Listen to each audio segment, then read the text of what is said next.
Hello, everyone. This is your Right Geek. And here I am with number one Marmaduke fan. Hey, howdy, hey. Hey. And Punchy Mountain Dew Camacho. Okay. That's right. And I am your honorary man king and leader of the Awkward Cop Squad. And we're all here today to discuss the movie Idiocracy. How is everyone today? I might be challenging you for the position of leader of Awkward Cop Squad today because I'm still suffering from my horrible cold, cough, whatever it is. Oh no! Did you even bother to get tested, or did you just say F it? I don't know. I don't think it's COVID because my nephew had a cough, and coincidentally, like the day before I had it, so. No one in my family is tested positive, so that's definitely COVID. That's definitely COVID. That in my expert opinion, being on Twitter and watching YouTube recommended CDC videos, that is definitely COVID. So, R.I.P. Marmaduke fan. Rip Marmaduke fan.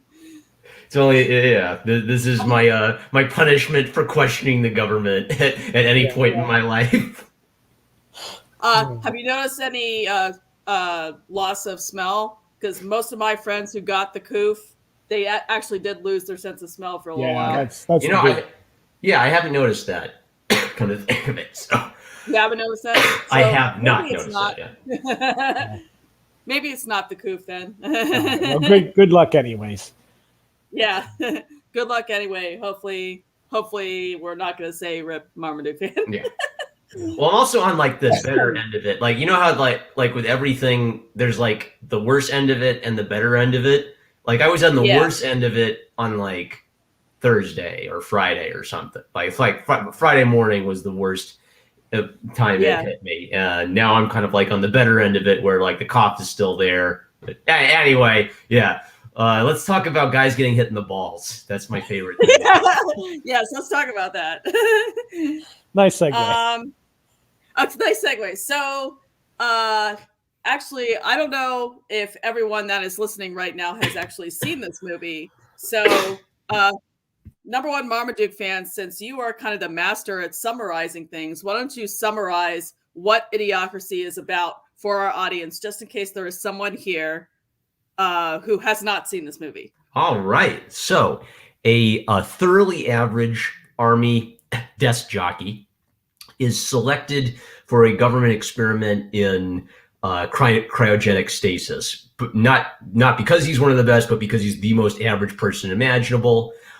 The whole movie, by the way, has a very like high comedy quality to it, where there's a lot of absurdity in the presentation and the performances. So you're not supposed to be taking this too seriously. So he along with a random prostitute are locked in these cryogenic pods. There's an error with the guy in charge of the program gets arrested, and due to bureaucratic stupidity and lack of paperwork, they actually end up getting trapped for 500 years instead of 1 year.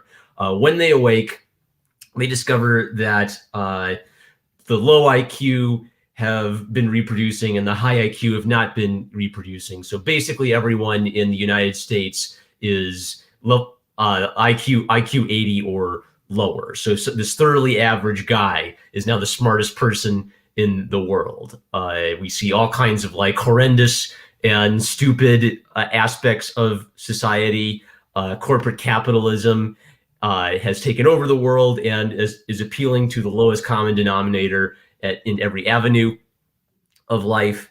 But there's a happy ending where the good guy, after many trials and travails, is able to persuade them that we should feed plants with water instead of feeding them with Gatorade.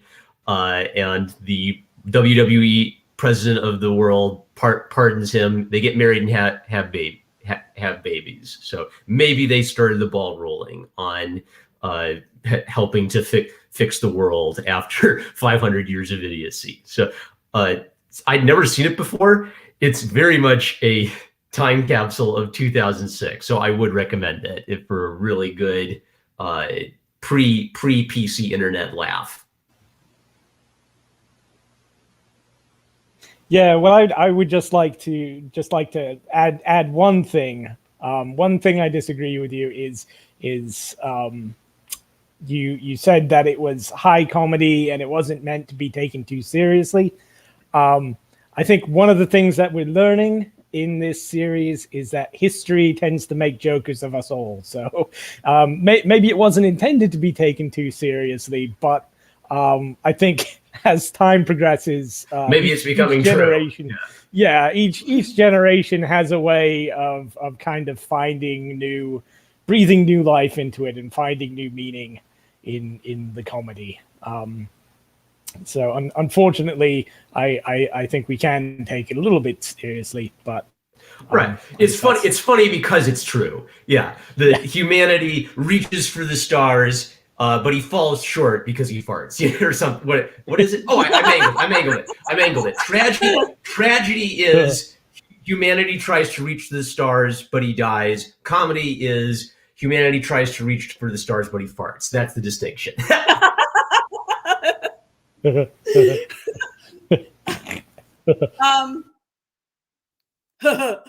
Farting. Whoa. Anyway, well, one thing I would like. Funny. I don't care how smart you are. Just real quick, because if anyone listening to this hasn't seen it, I mean, Marmaduke just kind of spoiled the whole thing. It's an old movie. Yeah. Most likely you've seen it, but if you haven't, it is on YouTube, or at least it was on YouTube for free in its entirety the last I checked. So just look it up, and you don't have to pay any kind of rental fees. Just throw on your ad block, and you're good to go. So, dang, I thought I looked on YouTube, and I thought I saw it was for rent. So maybe that was a recent change. Yeah. Yeah. Well, maybe it was recent, because I actually watched it, I think last month when we were first thinking about doing that, and it was free for me. I mean, maybe it's one of my extensions or something. I'm sure you can find it free online somewhere, if not YouTube, somewhere else. Okay, so who here would like to provide some hot takes on this movie? Because I have a couple, but I want to give you guys a chance first. I'll start with a hot take. I feel like this was one of those movies that was clearly meant, like I bet you the screenwriters and the actors had the Bush administration in mind. It kind of reminds me of like pre-2008, the pre-2008 kind of left-wing 4chan sense of humor, where, oh, Bush is this idiot cowboy who's in the office. How can we possibly have this dummy Bush in the office? For example, like they'll use like that.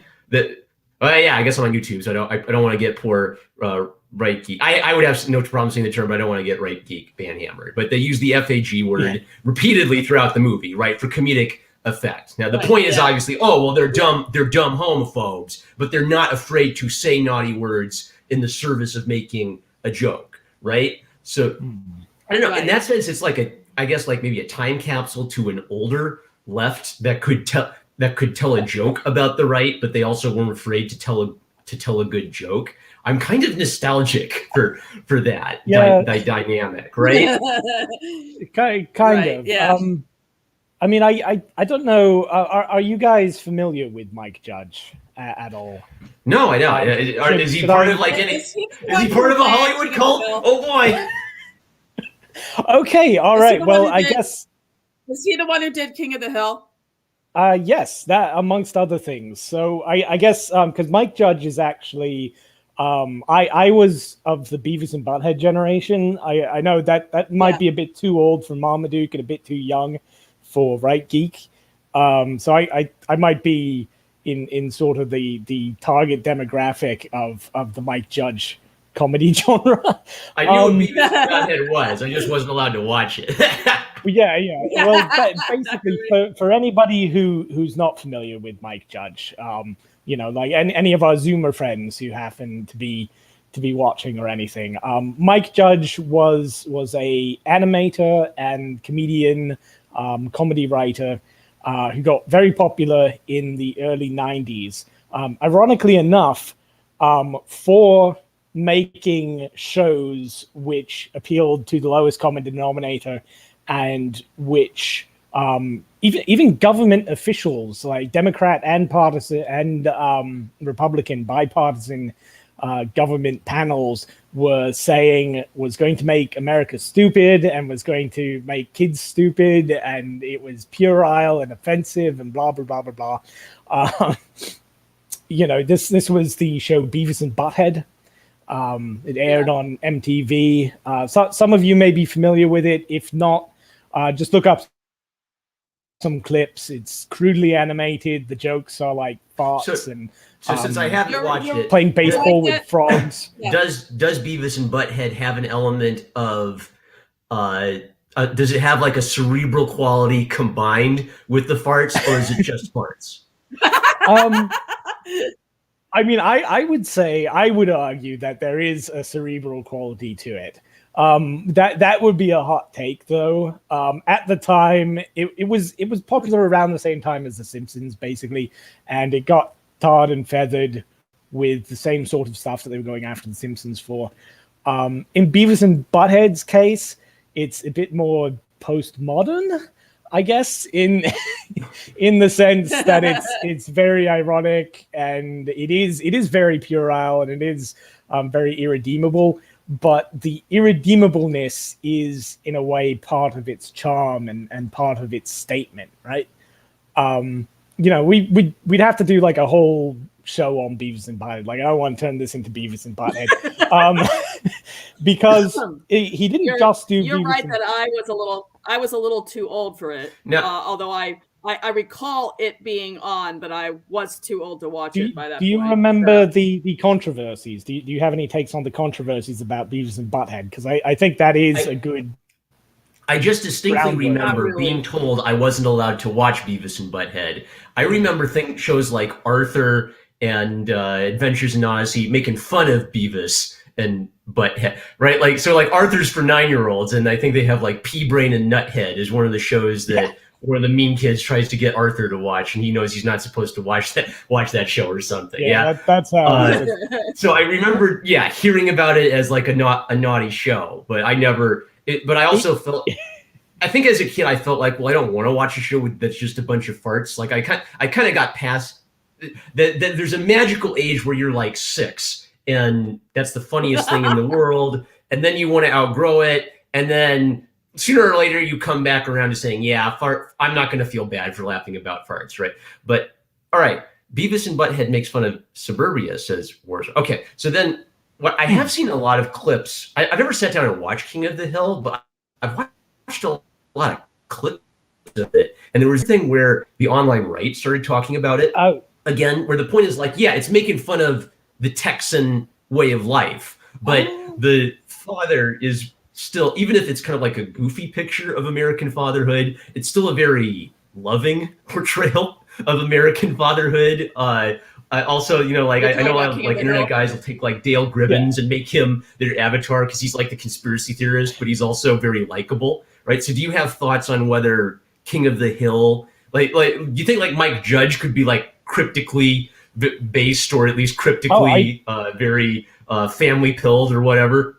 Okay, well, right, Geek, do you want to say anything? Because I got like a whole blunderbuss right now. Well, I actually know a little bit more about King of the Hill because I actually watched some of that and kind of liked it for the reason that number one Marmaduke fan mentioned. The impression that I got from the show was that it was making fun of as you were saying, the Texas lifestyle, but it was doing so in a loving way. And the dad, in that show comes off as, just a honorable, salt of the earth American. He's portrayed in that way. So I always was under the impression, at least based on what I encountered of Mike Judge's work, that he couldn't really be classified as leftist. I think that he was maybe in the center. I don't know. but Warzard is saying King of the Hill is very based, and I think I agree with that. Yes. Okay, well, I would agree with Right Geek, but I would even go a little bit farther than that. I don't think Marmaduke was asking if he's like cryptic based. I don't think there's anything really cryptic about it. He was based back when being based was still quite dangerous in Hollywood. The thing is, like Beavis and Butthead, you know, just to quickly summarize my views on Beavis and Butthead, not going to get too into it, but it's basically a show about misspent youth, right? It's us when we're like 13 years old, 14 years old, just kind of poor losers who are really awkward around girls and love heavy metal music and have big dreams, but we're kind of stuck watching MTV all day long or TikTok as it might be nowadays, right? You know, it's just about and reveling in the glories of being young and stupid and full of hormones. And yeah, Judge makes fun of liberals a lot in his cartoons. He does. I think King of the Hill was a lot more personal, right? Because Mike Judge is actually from Texas, and this may come as a surprise to some people, but he was good friends with two very important people whom you might have heard of. Do you guys know who these two very important people, amongst others, these two very important people happen to be? Is one of them Bush? Bush. I'll just. I can't guess. I'm on pins and needles. Okay. Joe, the great radio talk show podcast guy, right? You guys all familiar with Rogan, right? Oh, Joe Rogan. Yes. Oh wow. Yes, that ayahuasca Joe Rogan. They were good friends when they were younger, and Alex Jones of all people. Joe Rogan, Mike Judge, and Alex Jones. They were like the three horsemen, I guess, of Texas or whatever. And actually, it's interesting that you bring up Dale Gribble, who was my personal favorite character off of King of the Hill, because Dale Gribble was based on Alex Jones. He wrote it based on his good friend Alex Jones. You know, the anti-government. Conspiracy theorist guy that's always thinks they're out to get him. So just little layers and circles and things. And he actually did several other shows besides King of the Hill, which, I do think is quite based. It does make fun of Texas, but it makes fun of, Texas conservatives in a very loving way, right? It does present Hank Hill as being a very positive character. It does present, conservative politics in a sympathetic light. It criticizes conservative politics, I think, in very fair and measured ways. But at the end of the day, it's a show about family. Right, and a genuine show about family, not like a snooty, sarcastic, ironic show that subverts family and makes you hate yourself. Right. I've actually seen every single episode of King of the Hill and most of the episodes of Beavis and Butthead, so I could yammer on for hours and hours and hours about these two shows. But just he did a show actually making fun of liberal families as well. I forget what it's called. It didn't last for very long. I remember thinking, like, this is never going to get, like, Hollywood's never going to approve of this. And lo and behold, they canceled it after, like, one season. Silicon Valley? You guys remember this? No. Well, that's similar to Office Space. That might be why you're thinking of it. But... no, it's. I just tried to Google shows Mike Judge worked on. Yeah. Yeah, I mean, Mike Judge has worked on that too. I don't think he had as much to do with Silicon Valley, but let me see. Office Space, The Good Family, that was it. Yeah, he had a show called The Good Family, which was a little more mean spirited. That was about, kind of cocky left wing after Karl Marx. I don't know. I'd have to look it up. You guys can look it up if you want. Ubuntu, good. Yeah, and Che, that's it. The family dog was named after Che Guevara. So,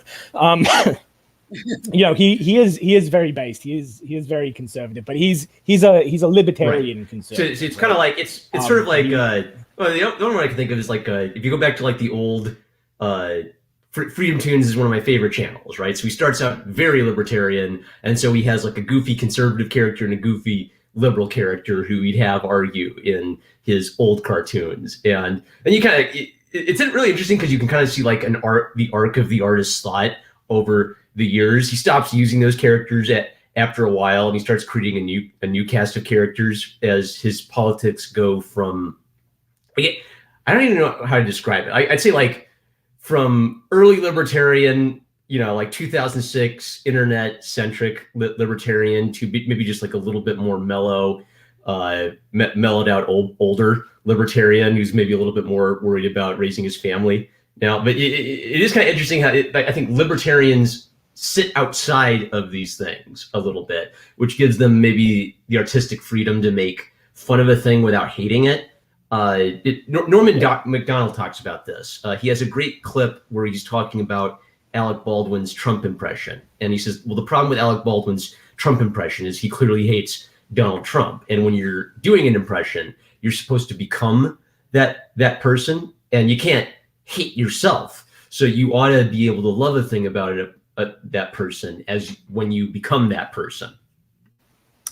Yeah, I would agree with that. I think that's pretty much spot on. And that's something that shows up in all of Mike Judge's work. I think. Oh, hey, Right Geek's back. Again, starting with Beavis and Butthead, King of the Hill, Office Space as well. I think Office Space is incredibly important. If anybody here hasn't seen Office Space, that would go right up to the top of my list of things you should see before you die. He has a large range of characters, and it's very political. Look.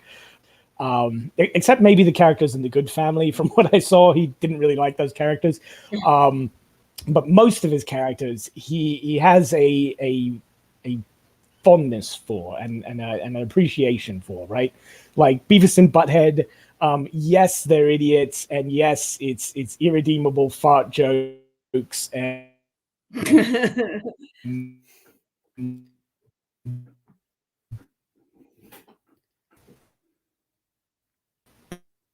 beating frogs with baseball bats. I lost you after irredeemable fart jokes.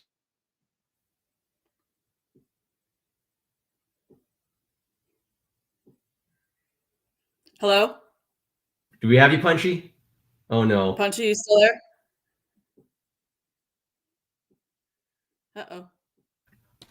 Well, all right, people, can everyone hear me? I hear you. I hear you, okay. Right Geek, and I hear Punchy. Okay, all right. Yes, we just had some kind of glitch in the Matrix. Okay. Everyone still here? They're going to grab us and replace us with AI text-to-voice clones. Yeah.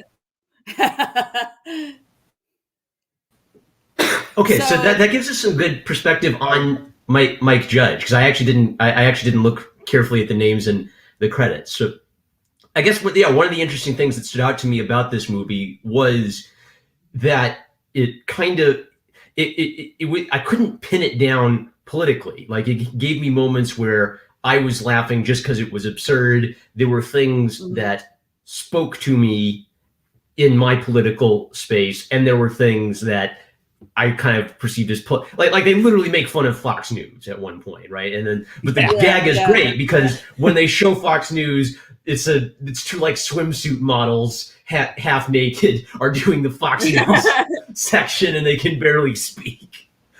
Yeah, the naked news report or something. Yeah. Yeah. See, when I watched this movie, one of the things that was it was sort of pinging me the wrong way until I saw Mike Judge's name on it, and then I was like, wait, but that can't be what he intended, because I know a couple of the other things that he's written, and I know he's not that kind of a person.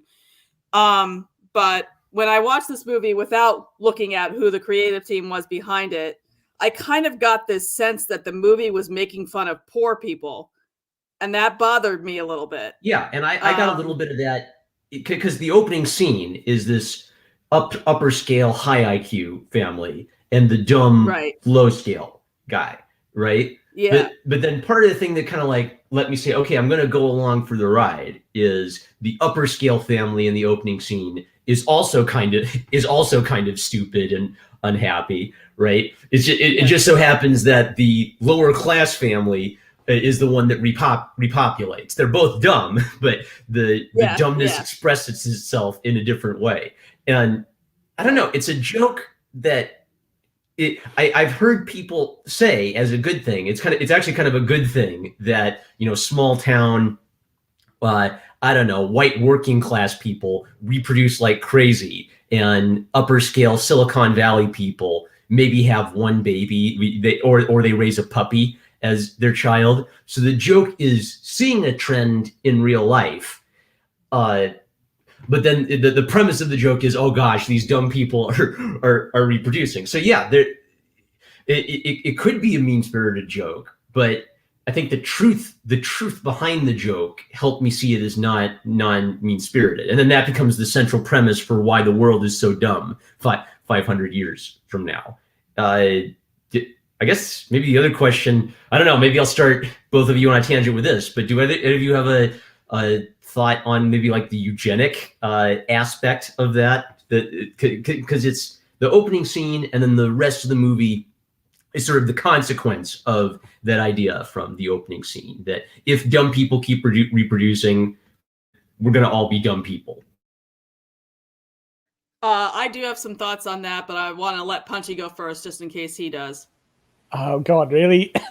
Okay, well, because that would actually be one of my main areas of focus, I guess.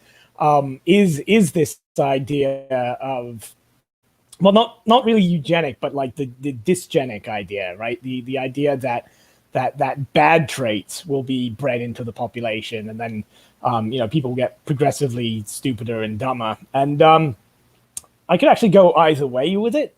I was going to say that my hot take, I actually had a hot take from Stephen Jay Gould, the evolutionary biologist, which I was going to launch into.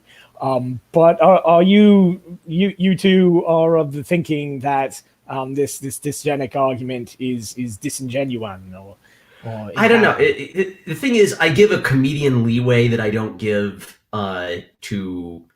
Like if someone said I am a eugenicist and then made this movie, I'd read bad intent into it. Whereas if a clown makes this movie, I say, well, he's a clown, and what he's observing he isn't necessarily saying low collar white people are trash. He's saying American culture is kind of trash. So what if I just exaggerate that to the highest limits of trashy culture? And that is something you can laugh at, right? Because it's something I can see about America as an American, and I even want to participate in that. Like, I don't want to have people telling me that I can't enjoy football or that I can't enjoy wrestling. I want to have a balanced. I want to have a balanced thing. So I don't want trash culture swamping my life. Right, but I would like to enjoy trash culture if I feel like it, right? So I feel like that's actually the main comedic focus, not the eugenic thing. And the eugenic thing is more just a plot device.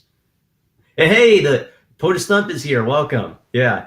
Well, and my channel's down, so it's just been one chaos after another for me. But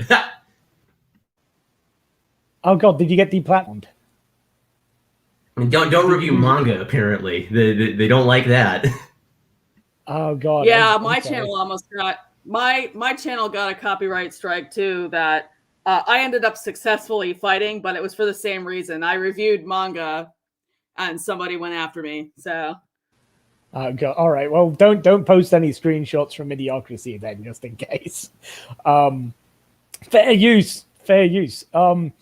Yeah. Well, I think getting to what Marmaduke was saying, I think this is one of the reasons why it helps to understand that this was a Mike Judge movie, and to understand like Mike Judge's previous work. Um, because again, in the 1990s, Mike was the point man in American culture, right? He was one of these guys who was reveling in filth and talking butts and fart jokes.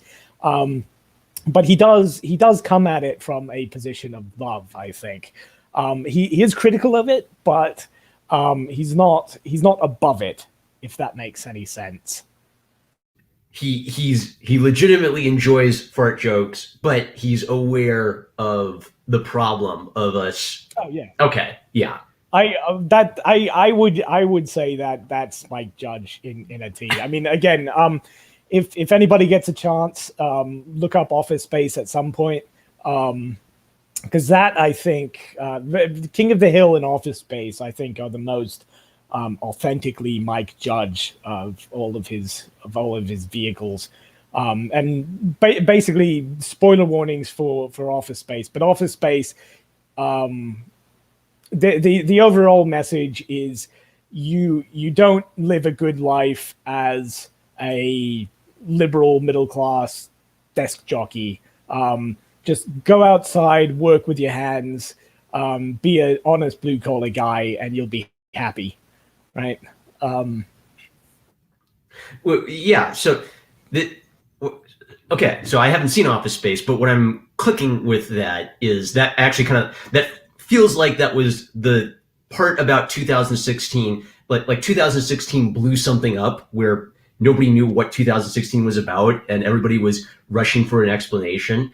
And I kind of like almost immediately felt that there was just a good dose of dislike of the truck driving, all American, hardworking blue collar Trump supporter guy, right? Where if you dislike that type of person, you're really going to dislike the person they've chosen as their avatar to run into the White House and drain the swamp and smash all of the idols, right? Yeah, when I was actually, can I step in for just a second? Sure. When I was looking for thumbnails for the stream as I was setting it up, there were a lot of leftists who can't meme who were trying to link the Trump presidency to Idiocracy. So the left clearly believed that Trump's election was basically the fulfillment of something like Idiocracy. So you're definitely right there, Marm, that one of the big things that was going on in 2016 in the reaction to the Trump election. Now, here's the thing. I didn't like Trump either in 2016. He kind of put me off the wrong way. But as soon as I saw how people were reacting to his election and how much contempt there was for just regular working Americans, I immediately flipped and said, yeah, you know what? I support Trump now because the last thing I want to do is be on the same side of snotty upper class people who think working class people are crap, basically. I didn't want to be a part of that. Go ahead. All right. So yeah, and that's why when I watched Idiocracy last night, and at first it was pinging me the wrong way because it really felt like it was a bunch of Hollywood leftists making fun of working class Americans, basically, because it was making fun of wrestling, which working class Americans like, monster trucks with working class Americans like, Gatorade or Mountain Dew, which working class Americans like, and so on. And there wasn't and there didn't seem to me to be any exploration of the ways in which the front row kids or the upper class kids should be made fun of and are dumb in their own ways. But then, as I said earlier, because I saw that Mike Judge was on this project, I knew it couldn't have been that. That couldn't have been the intention of the project, and that made me look at it in a different way. I also think it helps that the hero is a midwit. The hero isn't a high IQ galaxy brain, and there are also some like interesting like pre galaxy brain internet era stuff. Like there's definitely like a version of a social credit system in the Idiocracy. Years before I saw people talking about the social credit system in China, and I think there's an awareness that the corporate capitalism is tied up with big government, and having both together. Whereas I think the tendency of a lot of Hollywood leftist movies is to just have corporate capitalism as the bad guy, but not recognize how government ties into that.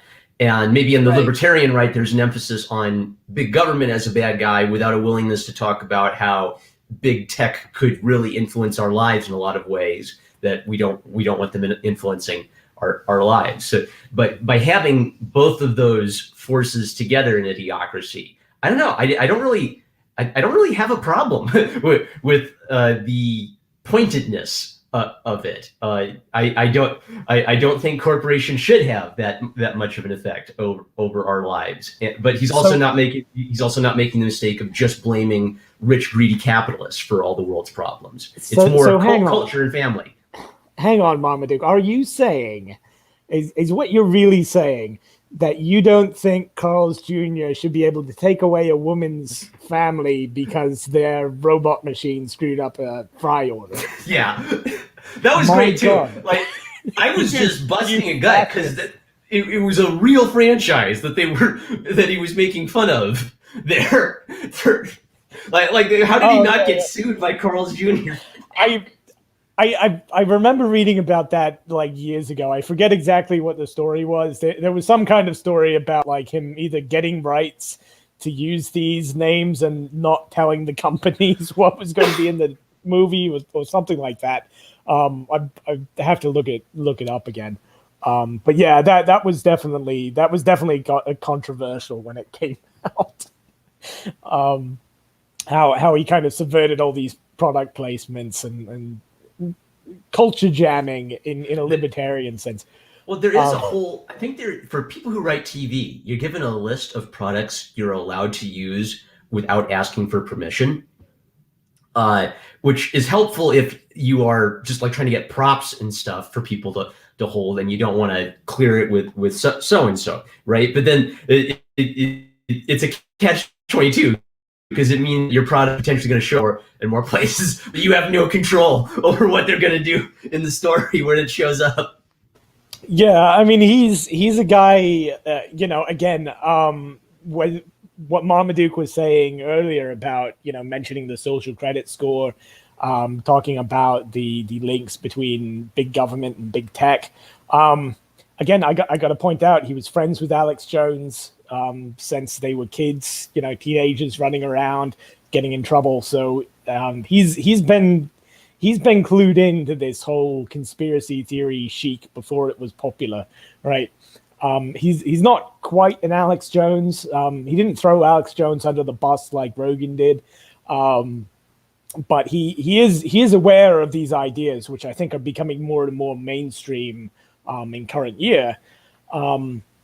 But he's definitely got that libertarian conspiracy Dale Gribble. He's Dale Gribble mixed with Hank Hill, mixed with a bit of Bobby Hill, right? Yeah. Like if you can laugh at the conspiracy theory guy instead of censoring the conspiracy theory guy, like it says a lot. It says a lot that's good about you as a person, right? Like we can say, okay, yeah, you're probably not Dale Gribble, but you see the humor in an Alex Jones, or you see the humor in a Dale Gribble, and maybe it's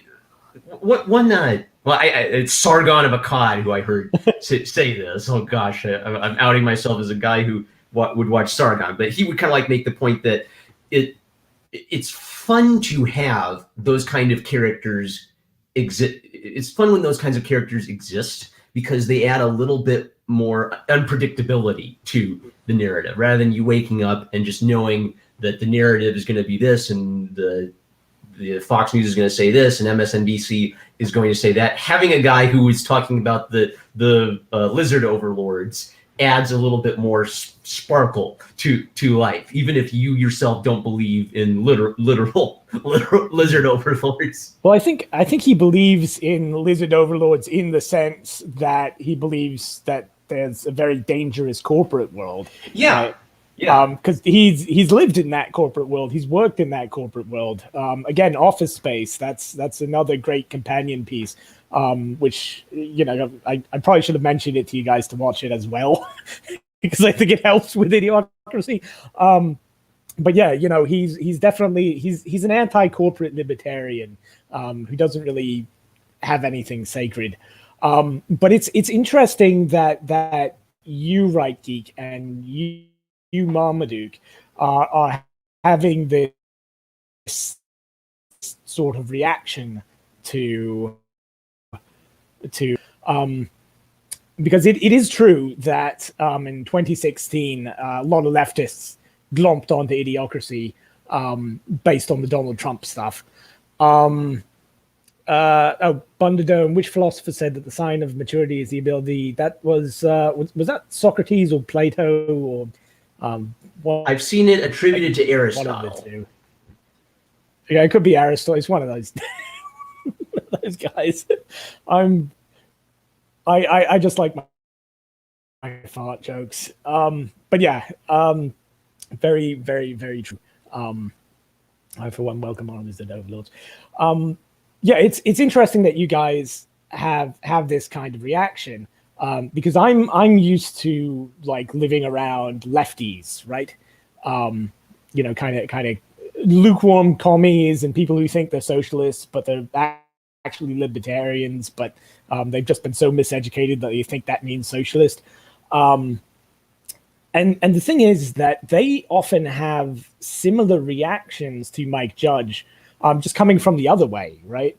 Like I've had discussions with people about King of the Hill, where they're having like similar kinds of like, oh God, like should Hank Hill be telling Bobby Hill that he can't dress like a girl and prance around in the mall doing like a fashion show? Is that homophobia? Is that bad? Should we have it on TV? Like this kind of stuff, right? So would you say that Mike Judge's getting position as really an artist, worried about it, and Mike Judge's position as an artist is making it hard for anyone to shove him into the enemy box? Basically, is he a homophobe, or is he making fun of the homophobes? And as long as he has that artistic distance, he can get away with jokes about, you know, not having my son dressed like a girl. Does he say dress like a girl, or does he say dress like a FAG in the show? In King of the Hill, they didn't really swear very much. But again, you know, and something, because you did bring up the FAG word, and in 2006 that wasn't a swear. That was just people didn't really care. Yeah, it was South Park did that. It was a word for an atrocious sort of person, right? And I sort of watched it in real time, where, you know, like articles would show up saying that word was used to burn homosexuals at the stake. Therefore, it's just like the N-word. Yeah.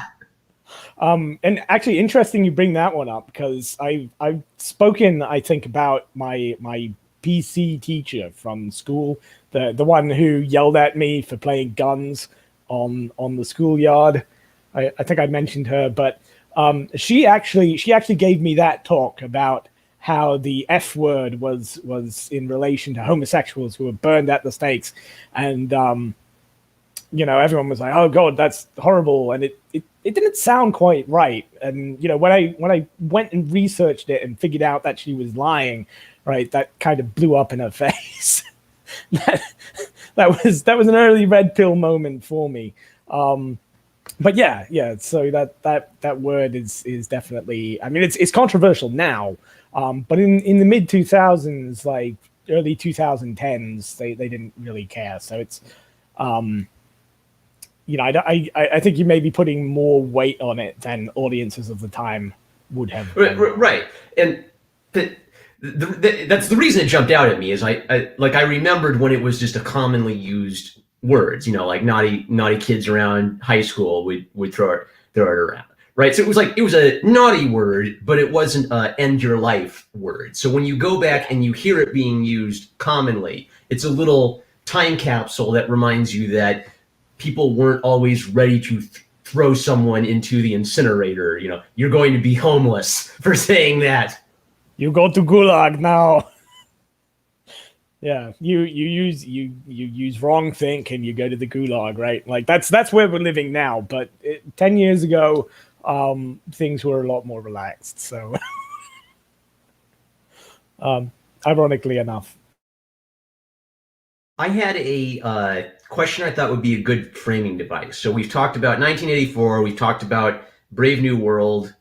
I think we talked about the Giver. So in a lot of these, serious dystopias, the authors clearly tried to at least put thought into how does the dystopia work? Like, how do they keep the people entertained? How do they miseducate the people? I think it'd be kind of fun to try to talk about Idiocracy that way, because on the one hand, part of the point is that everything is stupid. Everything is stupid, right? But do you think that the Idiocracy as a dystopia has those elements to it? For example, the giant monster truck rally is a little bit like the Roman gladiatorial games, right? People are so fascinated by the spectacle of it, they're not thinking about how this is actually just a ritualized version of executing a political opponent for his ideas allegedly being wrong, until they all discover that his ideas were actually right. Is that being too big-brained about this movie, or is it actually a good enough movie that it deserves that kind of analysis? Oh no, like I think that's exactly true. It is a genuine dystopia in that sense, and I think he did put some thought into it.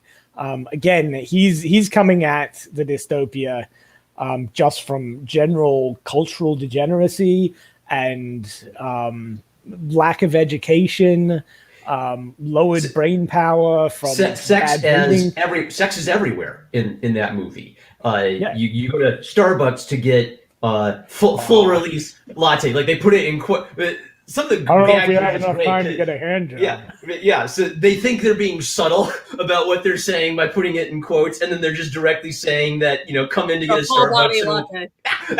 Yeah. So that's a based idea too, where sexual libertine is actually a tool of oppression. You there, Mom? I don't think there's anything wrong with trying to take this dystopia seriously, because one of the things that I was thinking about as I was watching it is I'm not sure that the Idiocracy would come about in the way that it was described. So the theory of how this Idiocracy came about was essentially an evolutionary theory, or a dysgenic theory, as Punchy mentioned earlier, that all the smart people fail to reproduce, all the dumb people just continue to reproduce. So soon the earth is populated with people who are dumb.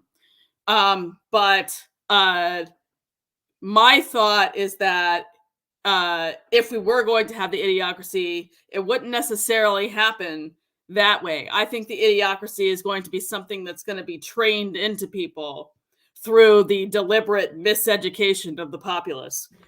Right. So what we're getting into now is like, how big is a plot hole in a movie like this? I watched it and I kept thinking, okay, is there going to be like a secret group of smart people who are really the ones behind everything? And he ended up like just not going that direction, right? Like, the movie is what it is at your first impression of it. It's the world's full of idiots. There are no surprises. It's a story about where the world is full of idiots, right? So I kind of like accepted that and went along with it for the movie.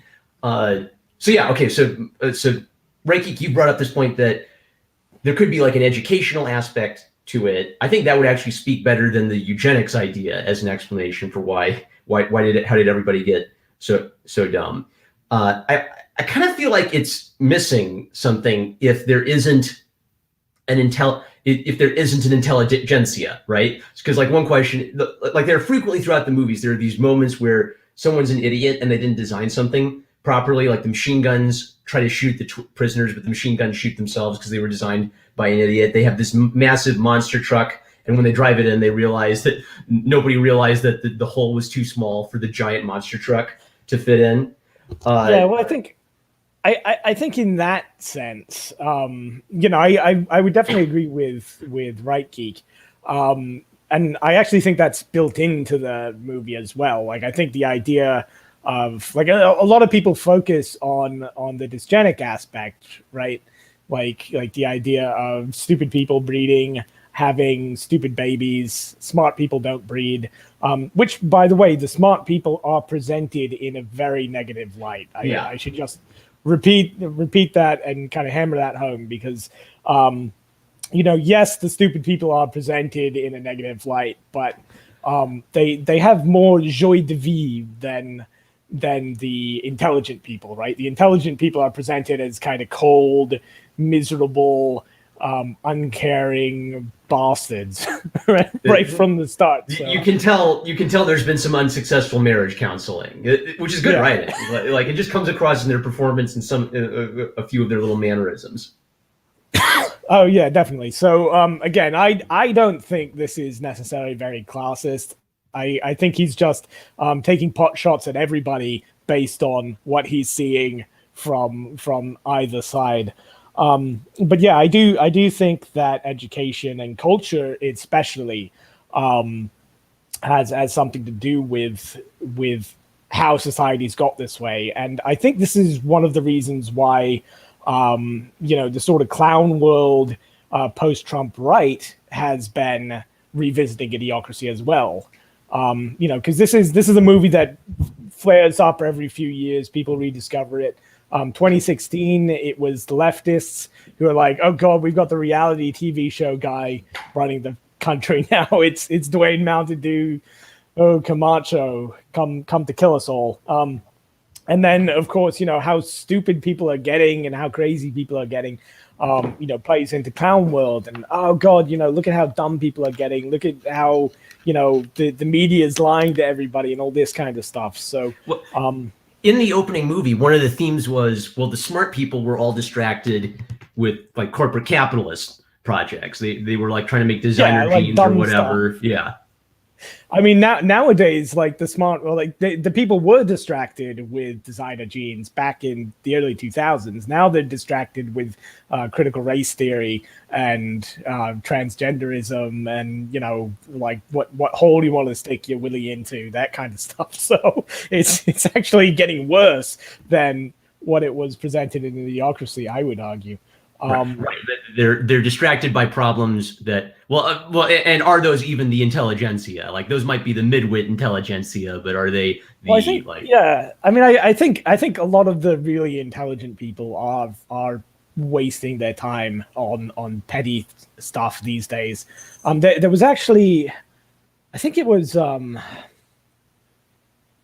think it was Camille Paglia who wrote this thing on like drug use in the 1960s and how so many incredibly intelligent people that were going through school at the same time as her were just wasting their lives on like hippie stuff and drugs and new age stuff and just completely destroyed any semblance of career or productivity that they might have had on useless BS. So I think this is something that's been going on amongst the intelligentsia for a while. And I think, at least in the logic of the movie, right, I don't think there needs to be an intelligentsia because the vision of the future that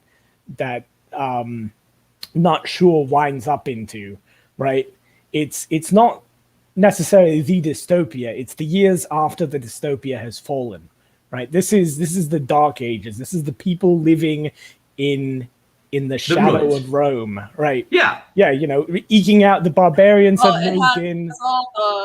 It has all the leftover machines from when there were a few smart people around to build those machines, but those machines are now breaking down and they're not working appropriately.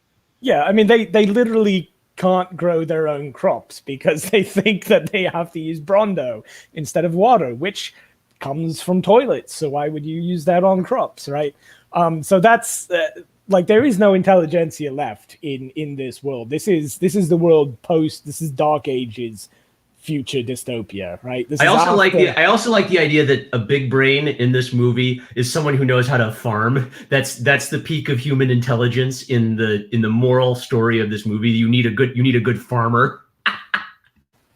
Yeah, well, again, getting back to Mike Judge and the whole salt of the earth kind of thing, like he has a genuine love for blue collar people, even if he takes pot shots at like redneck yahoos.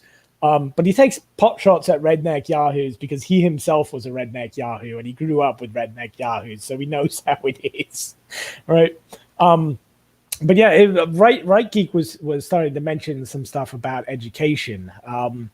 Did you have any hot takes on like the role that education might play in? Well, I think. Coming? Well, okay. Right Geek actually mentioned this in the DMs, but I'm kind of at the point. I'm kind of at the point where I think that I don't know if the public schools are at a point where we can reform them anymore. We might be at the boycott Idiocracy from the public schools and just watch them burn. I'm in this strange place because I don't. You guys both follow me on Twitter, so you probably see me retweeting people saying we need to open the schools back up, and then I'm also retweeting people saying homeschool, right? Because I'm kind of in this between place where, well, we're not in a place right now where we can get rid of the public schools, but that is my ultimate goal, is to have basically the funding follow the kid and us not have state-run public schools at all, right? Yeah. But it's hard to you have to get to that ultimate goal in stages. So I'm also retweeting people that are saying open the schools because right now the reality is that a lot of families are dependent on those schools existing. They basically built their entire like work and life schedule around those schools existing. So if those schools suddenly stop existing because lazy ass teachers decide to go on strike because they're afraid of the Rona, right? What are those families going to do? The other options haven't been built up yet, right? We have to work on building up those other options at the same time, right? But yeah, what I was thinking about education is that currently, right now, okay, that was redundant, but right now, what seems to be happening what seems to be happening is idiocracy. It's not an idiocracy that is happening through evolution or through breeding or dysgenics or anything like that. It's an idiocracy that's being deliberately cultivated by the educational quote unquote elite. For decades now, the education schools, the schools that are training the teachers that are going into our schools and teaching our children, have been deliberately teaching teachers not to teach. They have been deliberately teaching teachers not to use strategies that have been proven to be effective when it comes to teaching children how to read, how to write, how to cipher, aka do mathematics.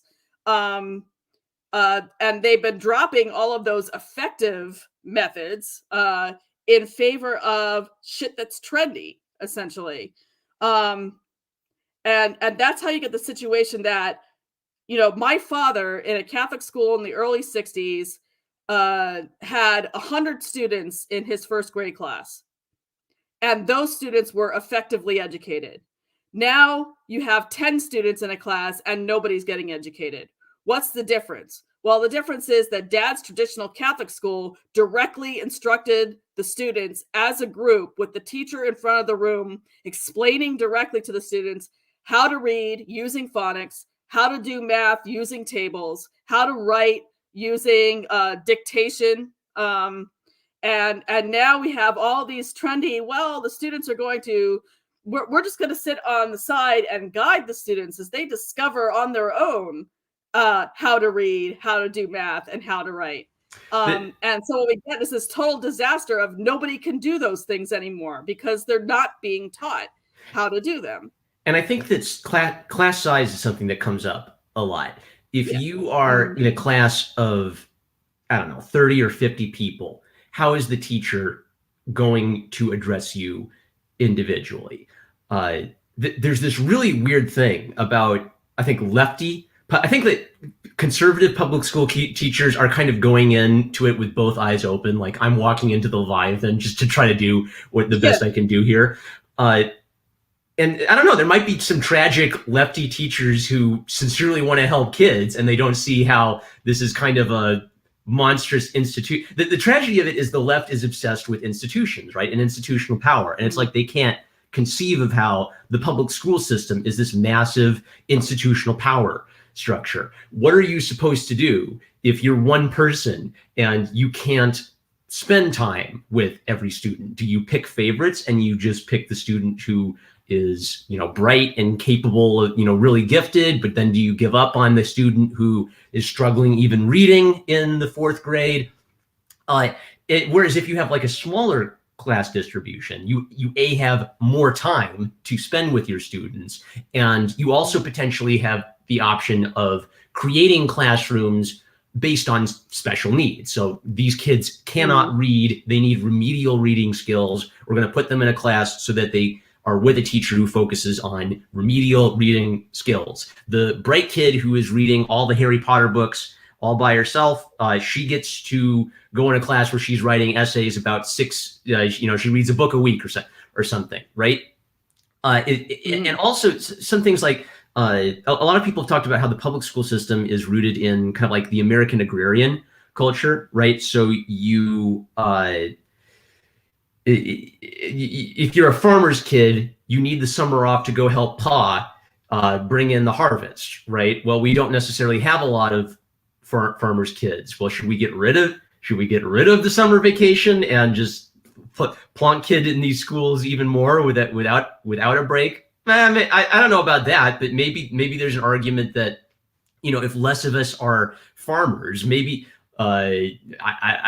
maybe there can be more involvement of parents in an educational method if they're not comfortable completely doing homeschooling themselves. There are homeschool associations. We're basically like, but the problem is there are so many options and so many ways you could approach it that you're cursed with too many options. But I don't think it's impossible for someone to step outside of the public school system to look for more options, but they kind of have to be aware that something's not right for them to even like start the process of looking. Well, they could always look on YouTube. Yeah. They could check out the Right Geeks channel and get a good education that way. And there's other channels that I follow too, like The Reason We Learn and Chalkboard Heresy. Those are both current and former teachers that have real problems with how the public schools are being run right now. And POTUS Thump mentioned going to Catholic school and how the Catholic schools are going woke too. Yes, that is true. And that's because the private schools have to be accredited in some way. And it's the accrediting institutions that are basically using their power to force wokeness on these private institutions too. So it's not even a private institutional school is necessarily safe for your child. Okay, so get back to, go ahead. Yeah, I was just going to ask. So I guess the question here, because there's kind of 3 aspects of the movie, three aspects of dysgenics that go into the movie. There's the genetic aspect, right? There's the cultural aspect, and there's this educational aspect. And we're touching on the educational aspect right now. And I guess the question then would be, because education has to be renewed each generation, right? Kids aren't born knowing everything that we know. And, we assume, like Louis Armstrong, they'll eventually know much more than I'll ever know, kind of thing, right? But if they aren't well educated, then they're not going to know more than me. They're going to know less than me, and then the next generation may know less than me, right? So this kind of dysgenic education process might be starting. Would you guys think that is actually going on? That is happening right now, and is there a reasonable chance of it stopping, or where would it end? So the closest I can think of is the internet come into itself fully as a cultural object. So early 2000s, the internet is still, this kind of weird, cool thing. We don't. Paul Krugman figures that it's not going to be that big a deal in the long run, right? So this movie's made in 2006, so like the internet's being used, but I don't remember people talking. And I'm sure there were people writing that, how's the internet going to change the world, right? But it wasn't like this omnipresent, obvious thing where everybody's unless you're a nerd. Yeah, unless you're a nerd. Normies aren't aware of like how ridiculously interesting and omnipresent the internet is in 2006. So it's kind of weird that he goes into the future and there isn't that much internet. There's a lot of TV, and it's kind of like, it feels like the world of Idiocracy was frozen in 1990, not frozen in 2006. Because if there was internet, you think, well, why can't people just get on the internet and educate themselves about all of this stuff? But then if you look at the internet in our day, there's a lot of lowest common denominator internet culture. So the internet is this magnificent thing that has, awakened us to, you can read all of the great old books for free, and it's a time suck for every possible distraction or absurdity. So you can read all the great books, but you can also have a billion different porn channels and mukbang channels where you can watch people eat, just like in Idiocracy. Watch a YouTuber kill himself literally kill fast himself. way, slowly. Is there an Ow My Balls YouTube channel? That's my question. Yeah, I mean there's been a lot of videos where people get whacked in the nuts. I'm sure we could start a TikTok challenge, kick people in the balls kind of thing. There's also just recently I heard there's an advertising campaign where it's a talking ass, just like the movie that won like Best Picture in Idiocracy. It's literally just it's just an ass sitting there talking to you. There was a fart noise. It was an ass farting. So. Yeah. Best screenplay ever. So. Well, this is getting kind of into the cultural aspect too, but I think as far as the cultural aspect goes, he didn't really have the internet because again, he is a product of the MTV generation. His area of expertise was television. Unfortunately, right, and this is me getting kind of back into that conspiracy Dale Gribble mode, Rusty Shackelford. But I think that we're going to be seeing we're already seeing the internet retract and get less and less free and less fun for most people. Have you ever logged into YouTube without having like a clean browser or something? Fresh browser, log into YouTube and they start bombarding you with watch YouTube TV kind of stuff. Yeah, it's kind of like Trevor Noah, like that was the one I noticed. Is I didn't like, or whatever his name is. He was one of like the mainstream, funny joke men, and I had never watched a mainstream funny joke man. Yeah, they try and push it on you. Even like TikTok, right? You go on TikTok. One of the most subscribed people is Will Smith for some reason. He's got like almost no interaction or feedback from people watching him. Right. I mean, he does get some interaction, but compared to like genuine TikTok people, he's just kind of foisted on people. But I think this is part of that like MSM mainstream globo homo agenda, right? It's to bring the internet back from what my sort of commie friends used to refer to as the Wild West internet, right? It's this meme that, well, the internet was the Wild West, but now we have to civilize it. And what they mean by civilize it is turn it more into TV, right? Turn it into an advertising, corporate sponsored, everybody's vetted. And, if you're not a blue check mark, then you don't get anywhere kind of world. So I think in that sense, yes, it there's a lot of TV. But I think, maybe 500 years from now, we won't have the internet. Maybe 20 years from now, we won't have the internet. It'll all just be back to, TV. Unless the libertarian Bitcoin. Maybe the internet's not there. No, they're already... Maybe the internet's not there because the people who are needed to maintain the servers are no longer there. Well, I mean, the banks are already they've got plans to take over crypto. Like, crypto is going to come, but it's not going to be a libertarian crypto. Right. The New World Order crypto. Here we go.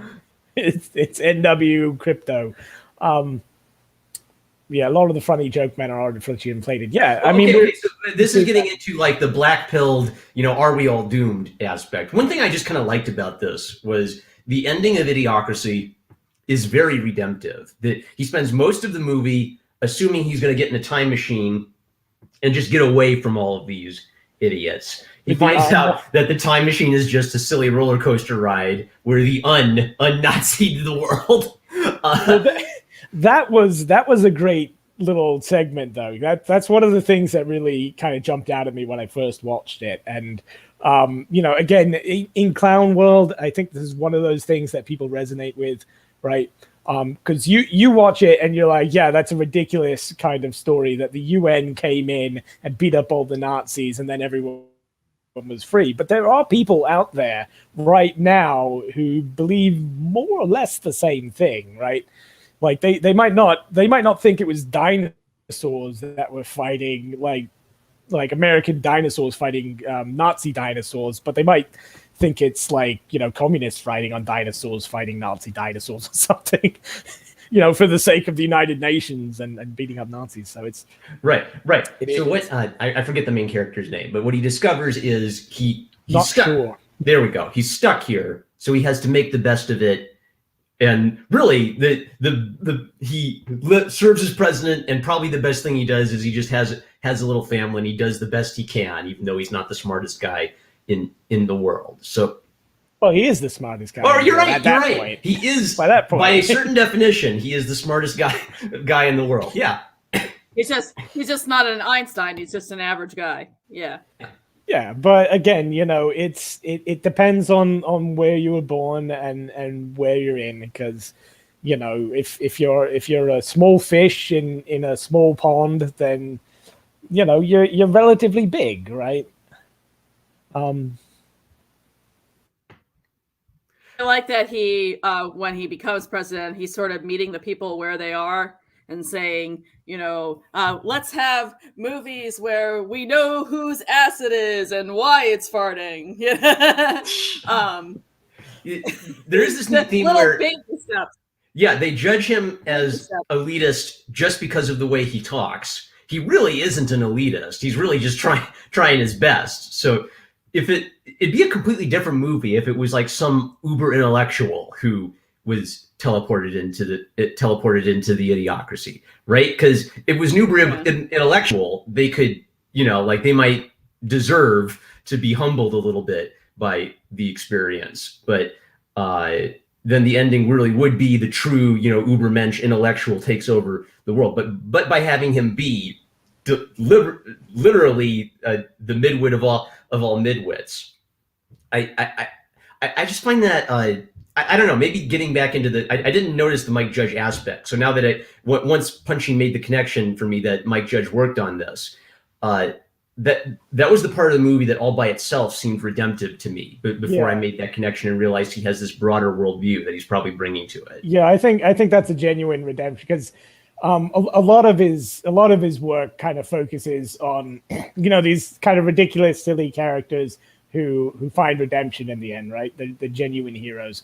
And again, like Office Space is the middle class, overworked corporate desk jockey guy who finds redemption, being a blue collar, just every man working with his hands happily. And King of the Hill, Bobby Hill is this kind of effeminate, artsy, wannabe liberal kid who eventually finds redemption because he learns that he's really good at grading meat, right? He's great at figuring out what marble on the steaks are or whatever. So yeah, I think that was like a genuine affection for the character where he has this redemptive arc and he saves the world. And as C.S. Lewis said, he has kids, right? That's the kind of message. It's basically C.S. Lewis. This movie. Don't have dreams, have children. It is pro-natalist for sure. Yeah, it is pro-natalist for sure.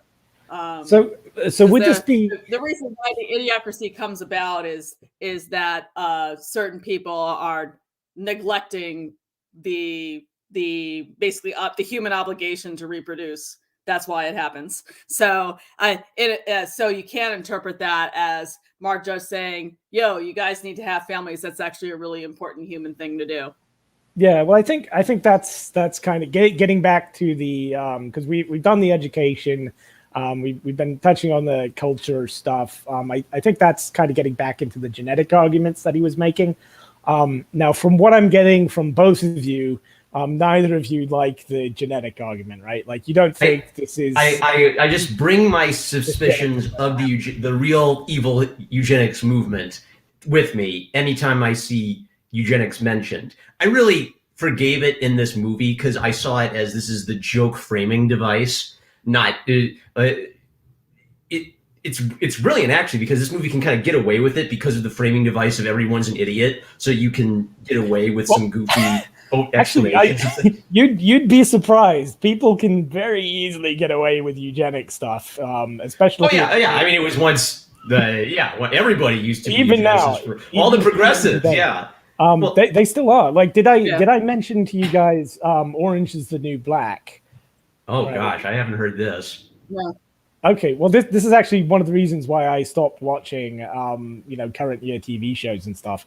This was like current year -5 or -10, but in Orange is the New Black, they've got one of the characters is the toothless conservative Christian woman who's there because she blew up an abortion clinic. So obviously she's an irredeemable character that everybody hates. But basically, her backstory, which you eventually find out, is that she had an abortion, and that's what prompted her to go out and start blowing up abortion clinics or threatening abortion clinics, whatever it was. And there's a scene where she meets up with the big butch lesbian woman who's, very earthy, and she's one of the positive characters because she's big butch and lesbian, right? And this butch lesbian character is dressed like a devil, right? I think it was like around Halloween or something. And she's talking about, these dead babies that the Christian woman had aborted, and she brings up Freakonomics. Are you guys familiar with? Right. I'm familiar with that. Freakonomics partially makes the argument that abortion has a eugenic good. At least it helps out the economy, right? Oh yeah, right. Yeah. Well, it reduces crime and it helps the economy, and it's just classic eugenics, right? One of the things that drives me nuts about this is the thing where if you're right wing and you talk about this, you're racist. If you're left wing and you talk about this, we just quietly pretend that there's no implications to any of this whatsoever.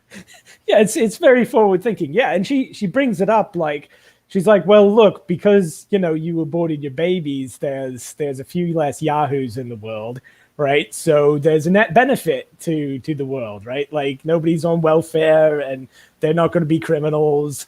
So hey, that's great, right? And this is presented as a good thing, and it's not presented as like, oh, this is horrible. It's just kind of thrown out there like, hey, hey guys. Eugenics is fun. It's like, I like the phrase the death cult to describe who are the space lizard overlords. I like the phrase the death cult to describe them, because there is this weird fascination with death for the lower orders, not for us. And maybe even like, oh, we'll make AI, and once we make AI, then we can upload our brains to the AI, and it's only going to be us really smart, wonderful people. We'll preserve our minds for all eternity, right? Yeah, I mean that's gonna. I mean, there are a lot of people that are into that kind of stuff, like transhumanists. I'm just waiting for that moment when it's like the Baphomet head, and they realize that whatever's getting uploaded, it's not them, and they made a terrible mistake, right? But yeah, I was going to say, like, if anybody here hasn't read anything by Margaret Sanger, the Planned Parenthood woman, definitely check that out. It's a real eye opener. The whole abortion movement. You're thinking specifically like her interactions with eugenicists over time? Just everything. But yeah, the eugenics stuff. She was a eugenicist, and this whole abortion movement is rooted in eugenics. Right. Now, I think last year there was a moment where some of the woke lefties, like clearly like college students, unearthed quotes from her and tried to cancel her. I think she had to have her name removed from some sort of award or something. It's like, well, thank the Lord. It's kind of like I can actually get behind cancel culture a little bit when they consistently apply it to guys like Woodrow Wilson or Franklin Delano Roosevelt, right? Like at least they're taking the principle and saying, yeah, we actually can apply this to the liberal, figureheads of the Democrat Party of the past generation, right? Like I don't like overall what cancel culture is doing to the culture, but not all of the millennials are just stupid spoiled brats. So some of what the millennials are doing to the boomers.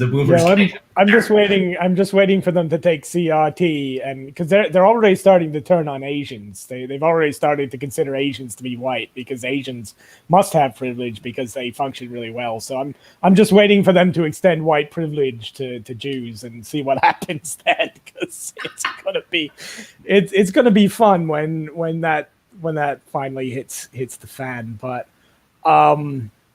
yeah, so in relation to this whole genetics thing, I was actually going to have my hot take be this Stephen Jay Gould argument, because Gould actually wrote on Idiocracy before he died. And I've been trying to find the stuff that he wrote about Idiocracy. I wasn't able to find it, so I was trying to figure out all these arguments that he might have made and piece them together so that I could argue with you guys. But it sounds like you already agree that the genetic dysgenic thing. Do you think it's plausible, at least, that I feel Idiocracy's version of it, I feel, is purposely supposed to be exaggerating to the most ridiculous conclusion. Oh yeah, because it's a comedy. Right. It's taking things to an exaggerated degree. But do you think it's at least plausible that if enough dumb people had kids and enough smart people didn't have kids, that the overall intelligence and level of education would plummet over the coming centuries? I think it's possible it could have a limited effect on us. I don't think maybe a small effect, because intelligence is somewhat heritable from what I understand, but there's a lot of other aspects to the intelligence of the population too. I know for a fact that certain subgroups of the human population that used to test low in IQ have collectively raised their average IQ over time just by building their human capital. So it's not 100% a genetic thing. I mean, it used to be the Irish. The Irish used to be the dumb race nobody liked. I mean, they are still pretty dumb. Nobody really likes them. I mean, no, the Irish are great. As I someone who love the is Irish. I largely completely about Irish, them. I am very offended by that. I'm just kidding. Hey, now I'm gonna have to start defending my Irish heritage here. Have you did you ever see the book How the Irish Became White? Because that was interesting. No, Yeah, the I Irish know, didn't but I used to be might white seek it out. until I know the Irish didn't comparatively used to be recently. white. Yeah. Yeah. Now they have the privilege card, so now it's open season on them. But they used to be people of color, so called white supremacists back in 2017. Yeah, and POTUS Thump is not white, by the way, guys. So. Yeah, I think it's appropriate. Yeah, so POTUS Thump is a Chinese creator, right? And he just doesn't like that. That's the thing is people of all the entire CRT argument is putting on you this baggage where you must make your race the central fixation of how you look at the world. And the right kind of gives you the liberation of saying you don't have to make your race the central fixation of how you look at the world. It's very liberating. And I keep having this weird experience where I'll run into people of all sorts of different racial minorities in just like my home during my school years. The most conservative guy I knew was like 100% Mexican. Because people don't want to be reduced to that one characteristic. They want to have their culture. They want to have their religious holidays. They want to have their family traditions, but they don't want the society slamming a fist down on them and saying you are going to be this and you're nothing but this for the rest of your life, right? Like there's a healthy balance between individualism and you participating in your culture, and I feel like the CRT has just completely abandoned even like the need to find any kind of balance between that in the name of some kind of like political power. I would almost say like a sadistic desire for revenge on people who you're angry at, right? Right. Evie had a question. What is human capital? Because I use that term. Human capital refers to the development of your education. It's mostly education related. If you have a population that is not well educated and doesn't have much in the way of skills that would be useful to society, then you would be said to have low human capital. If, on the other hand, you are very highly educated and you have the skills that are required to function in the society within that you are within, then you are said to have high human capital. So one example would be for like a population that I believe raised their average IQ over time. We can talk about our Black population here in the U.S. The Blacks in the South who were former slaves did not initially test very high in IQ because they were just out of slavery. They had no human capital essentially. But then that population over time worked to educate themselves. And by the way, against significant headwinds given Jim Crow and racism and all of that stuff, they established their own schools and so on. And they developed their skills and their education to an extent that over time, their average IQ as a population increased. So that's what I was saying before, that that IQ isn't just dependent on the genetics, it's also dependent on the education as well over time. And when we get into like Charles Murray is famous for this. He writes the bell curve. I think he just came out with a book called like Two Hard Truths or something. It's the nature versus nurture debate all over again. And I feel like the nature versus nurture debate is kind of, that's like an actual scientist debate. But for the ordinary person, you don't need to figure out the answer to the nature versus nurture debate. You kind of have to do the best you can in the situation that you are in. And there's an element of common sense where if you just blow your brains out on, I don't know, drugs or doing stupid stuff, or heavy alcoholism, or if you're raised in a culture where you're starving or where the schools are all crap, it's going to have a negative impact on you, right? Or if you're lazy, right? So you can't help what your genetic conditions are or how high IQ your genetic parents were, but you can have an impact on what you do with yourself and what you do with your life. So I guess kind of like to tie it back in with Idiocracy, if the main character of Idiocracy is not an Einstein, and there's probably no way he could be an Einstein, even if he worked really hard, because he's just an average guy, he still has an opportunity to help the world. And I kind of want to see that idea reawakened again. So if maybe one problem I have with Black Pill internet culture is because it sees like how awful the political situation is, its next step is, this is hopeless. The space lizards are going to win. They're going to take over. Maybe the space lizards want us to think they're going to win and going to take over as part of their strategy to take over, right? Maybe the average person just living a sane life and raising a family is learned helplessness. Yeah. Oh, do we have the right key? Hey. Yeah, here's my kitty who's decided to come in. Hey. He looks kind of like mine. He's a bit more white, but mine's got more black on his face. But hello, cat. I think Marmaduke's got something there. And Right Geek, well, again, I was going to go into this whole big thing about Stephen Jay Gould. I probably shouldn't now. Just disclaimer, I'm probably a little bit more towards the bell curve, like nature side of the debate. Ultimately, I didn't really find Gould's arguments all that persuasive. Unfortunately, when I read them, I wasn't able to find them again. So I could be wrong. I could be misremembering. Maybe they were memory hold.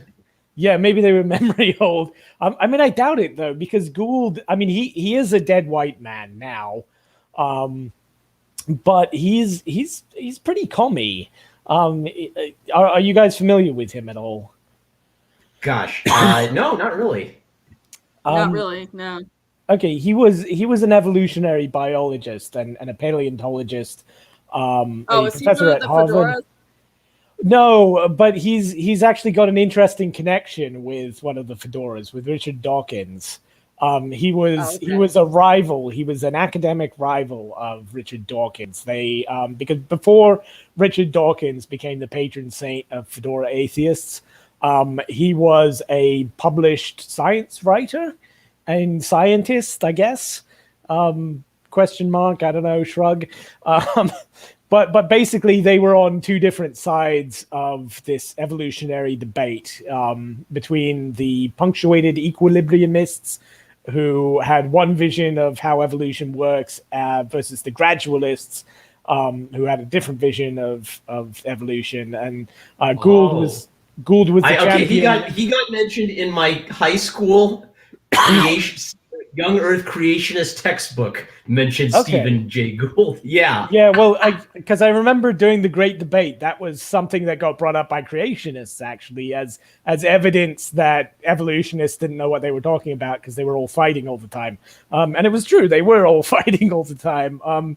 Gould and Dawkins were kind of the two big names in either camp. Gould was the equilibriumist, and Dawkins was the gradualist. And basically Gould thought that evolution happened in bursts, right? Like there was very little evolution, and then all of a sudden there'd be some kind of speciation event in which evolution would happen very rapidly. And Dawkins was like, no, evolution just keeps happening all the time in the background, slowly over time. And ultimately it turned out both of them kind of agreed on how evolution worked. It was just a question of where they were putting their emphasis, and I don't know. It's a really weird debate, and if anyone's interested, it's about the whole way that evolution functions, right? So you can see what the creationist sees. Yeah, kind of. But even then, like when you get right down to like the actual published academics who were trying to figure out how evolution was working, the differences between them were sometimes not clear. So I don't know. It's one of those. So as a punctuated equilibrius, did he think that Idiocracy, either made sense evolutionary or didn't make sense evolutionarily? He said it didn't, and he was actually very similar to Right Geek in his approach. I actually did find one quote. I don't think it was specifically in relation to Idiocracy, but he's known for this quote is, "I am somehow less interested in the weight and convolutions of Einstein's brain than in the near certainty that people of equal talent have lived and died in cotton fields and sweatshops." Right. That's basically his take. Like he's not he is a bit of a commie. Like he's a lot of a commie, but he's like a working class blue collar kind of commie, right? Like these guys that you don't see anymore. He actually wrote a whole book on baseball at one point, just to prove what a blue collar schlub he was. An entire book on math and baseball, which is really fascinating if you like math or baseball, or just science books in general. And his big brain galaxy take from that book was, well, he was doing like statistical analyses of great baseball players, right? Like who was the best baseball player of the 1960s? Who was the best baseball player of the 1930s? And do you know what he found out about the best baseball players? Did he find they got better over time? No, actually, what he found, or what he claims he found, was that there's no such thing as a good baseball player. That was his great takeaway from investigating baseball. He basically argues that all the great baseball players, right, quote unquote great, like Babe Ruth or whatever, they weren't great because they were great baseball players. They were just great because they were lucky, because they, just random chance would expect to produce a baseball player that had as much success as Babe Ruth, and Babe Ruth just happened to be the guy that got the random coin flips enough times to be Babe Ruth, kind of thing, right? Well, okay, because there's an element of your team's performance in baseball, right? Right? Yeah, well, I mean that's probably part of it too. Like his point was more just like, I don't believe that there's great baseball players at all, but yeah, there could be other. He's kind of disagreeing with the blue collar mentality, like because like the blue collar instinct is that these greats must have some great heroic. Yeah, well, that's again this is the commie thing coming in, because there's this idea of the great man myth, or what I call the myth of the great man myth. Have you guys ever encountered that? Well, okay, so the great man myth and the myth of the great man myth. The great man myth would be great men change the course of human history, and then I would say the myth of the great man myth must be, I would say, like probably postmodernist, maybe modernist, saying, oh, this idea of the great man is bunk. These great men aren't really changing things. We need to talk about, cultural. It's the difference between studying Napoleon and then studying the Napoleonic Wars and trying to get a feel for everything going on in the Napoleonic Wars. Studying the working class guys that carried Napoleon's shoes, kind of thing, right? Yeah, right. I mean, that's basically. It just seems to me like, well, yeah, you ought to study Napoleon. Like Napoleon is obviously more important to what's going on than the schlub, desperately trying to get his bayonet on. Yeah, right. I mean that's kind of the great man idea. Yeah, but then again, like if the troops have low morale and it's just a bunch of ordinary guys who aren't prepared, and the Brits wipe them out, that could have a cumulative effect, right? So I feel like it's a little silly to take something like the great men of history and say we shouldn't talk about the great men of history. It's like, I think don't subtract from, add to. Like, add more information to the historical story. Don't just try to break down. The background social forces matter, but also the individuals who rise to fame also matter too. There's something about them individually that also matters. Yeah. What is Trump, but not a bigger, larger than life personality who managed to change our entire political discourse, basically through force of will, right? Right. But he is also the reflection of social forces going on. Yeah, In was American it society. Trump So that was like, important? It's both and. Was yeah, it really Trump that won, or was it Pepe the Frog that won? Right. Yeah. But you can't have it without an avatar for you need an avatar for the expression of the magical widespread animus, right? That's the meme magic. Is the meme magic must express itself through an individual, or it's not funny. It's not funny if it's just on 4chan. It's only funny when it becomes real life. Yeah, I mean that's basically what it is, right? The great man idea is this idea that there are great individuals who push the course of history. You believe in the Pareto principle, which is true, by the way. And then the great man myth was this Marxist pushback, which was like, no, it's a myth that great individuals move history. It's all social forces and collective action. And then what I would call the myth of the great man myth is this idea of, well, it's all collective action, but, it's not actually all collective action. It's a mixture of both, right?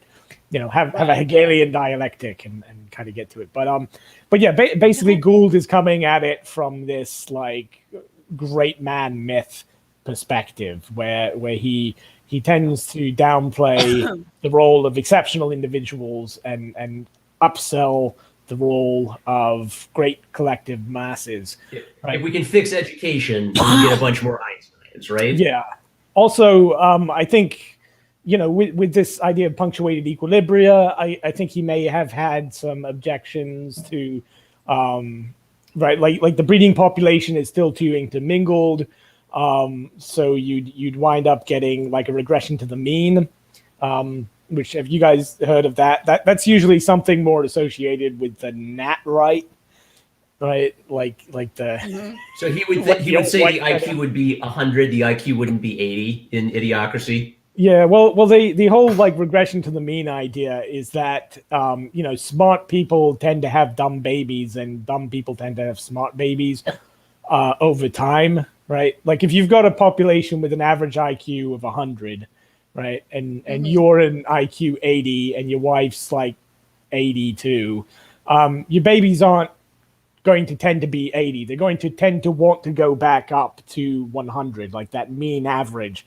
Whereas if you've got like a 120 IQ with like a 130 IQ mum or something, again, the babies are going to want to tend to go back towards that 100 mean average.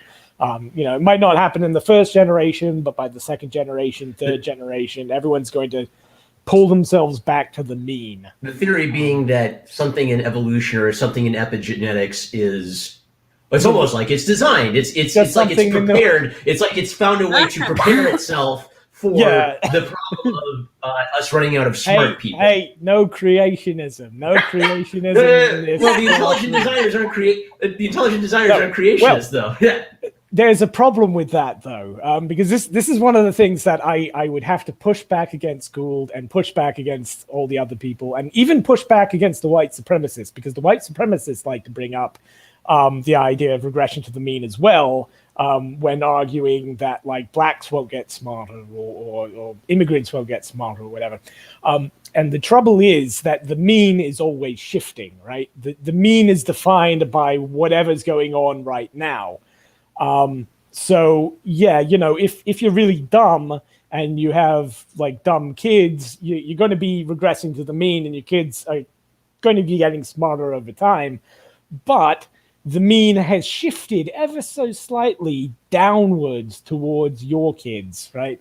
So if you get enough people, right, enough dumb people having dumb babies to pull the mean down, over time the mean will gradually drop. And this is one of the reasons, like I don't know if you've ever watched like Molyneux or Edward Sutton or anything.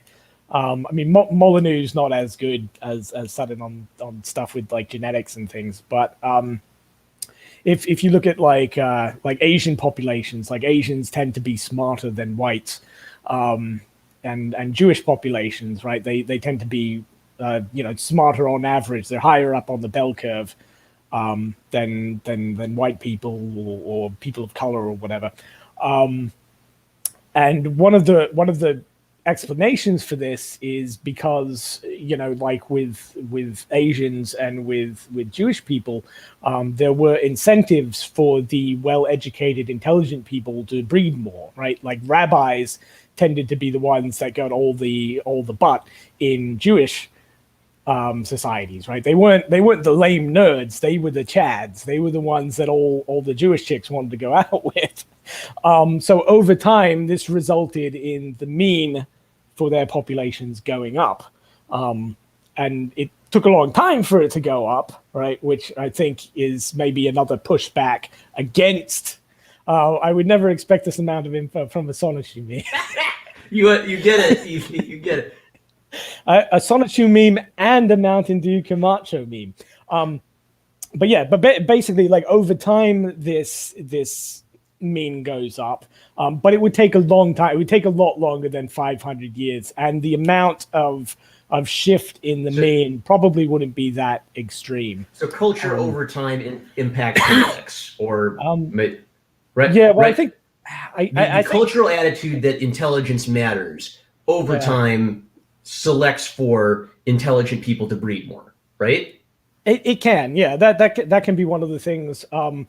I think one of the big problems is that there hasn't been a lot of research into it, and anybody that tried doing research usually wound up being hung in the mid 1940s. So, people have a lot of ideas about this kind of stuff. The whole field of studying IQ is basically a giant minefield that nobody wants to step into. Yeah, nobody wants. We've gotten into the point where IQ is being declared racist. Nobody wants to even entertain the possibility that there's some heritable aspect of IQ, even though that seems to be what the data is showing. Yeah. But like I've always been of the perspective of just because something is heritable doesn't mean it can't be impacted by the environment. Because I'm coming at this as a teacher, right? And I have personal experience of working with kids who did not strike me necessarily as brilliant Einsteins or anything, but who managed to advance pretty far and pretty early in their math courses just by sustained, focused, hard work, right? So while I believe that IQ is a real thing that has an impact on people's success in life and that it is partially heritable, it's not what that IQ is working in. It's interacting with the environment that's being provided to the person. And as I was saying before, historically, there have been entire subgroups of people who have managed to elevate their average IQ as a group just by over time developing their human capital. So it's not strictly heritable and it's not strictly environment. It's a little bit of both. My contribution will be, I'm not a geneticist, right? And so I kind of like purposefully want to avoid making declarations on things. Like that's the most annoying thing in the world to me is I love the science. I like Schrodinger's cat. Really? What's Schrodinger's cat? Well, it's like alive and it's dead, right? Right? I'm so smart. I love the science. There are people that don't actually know anything about science.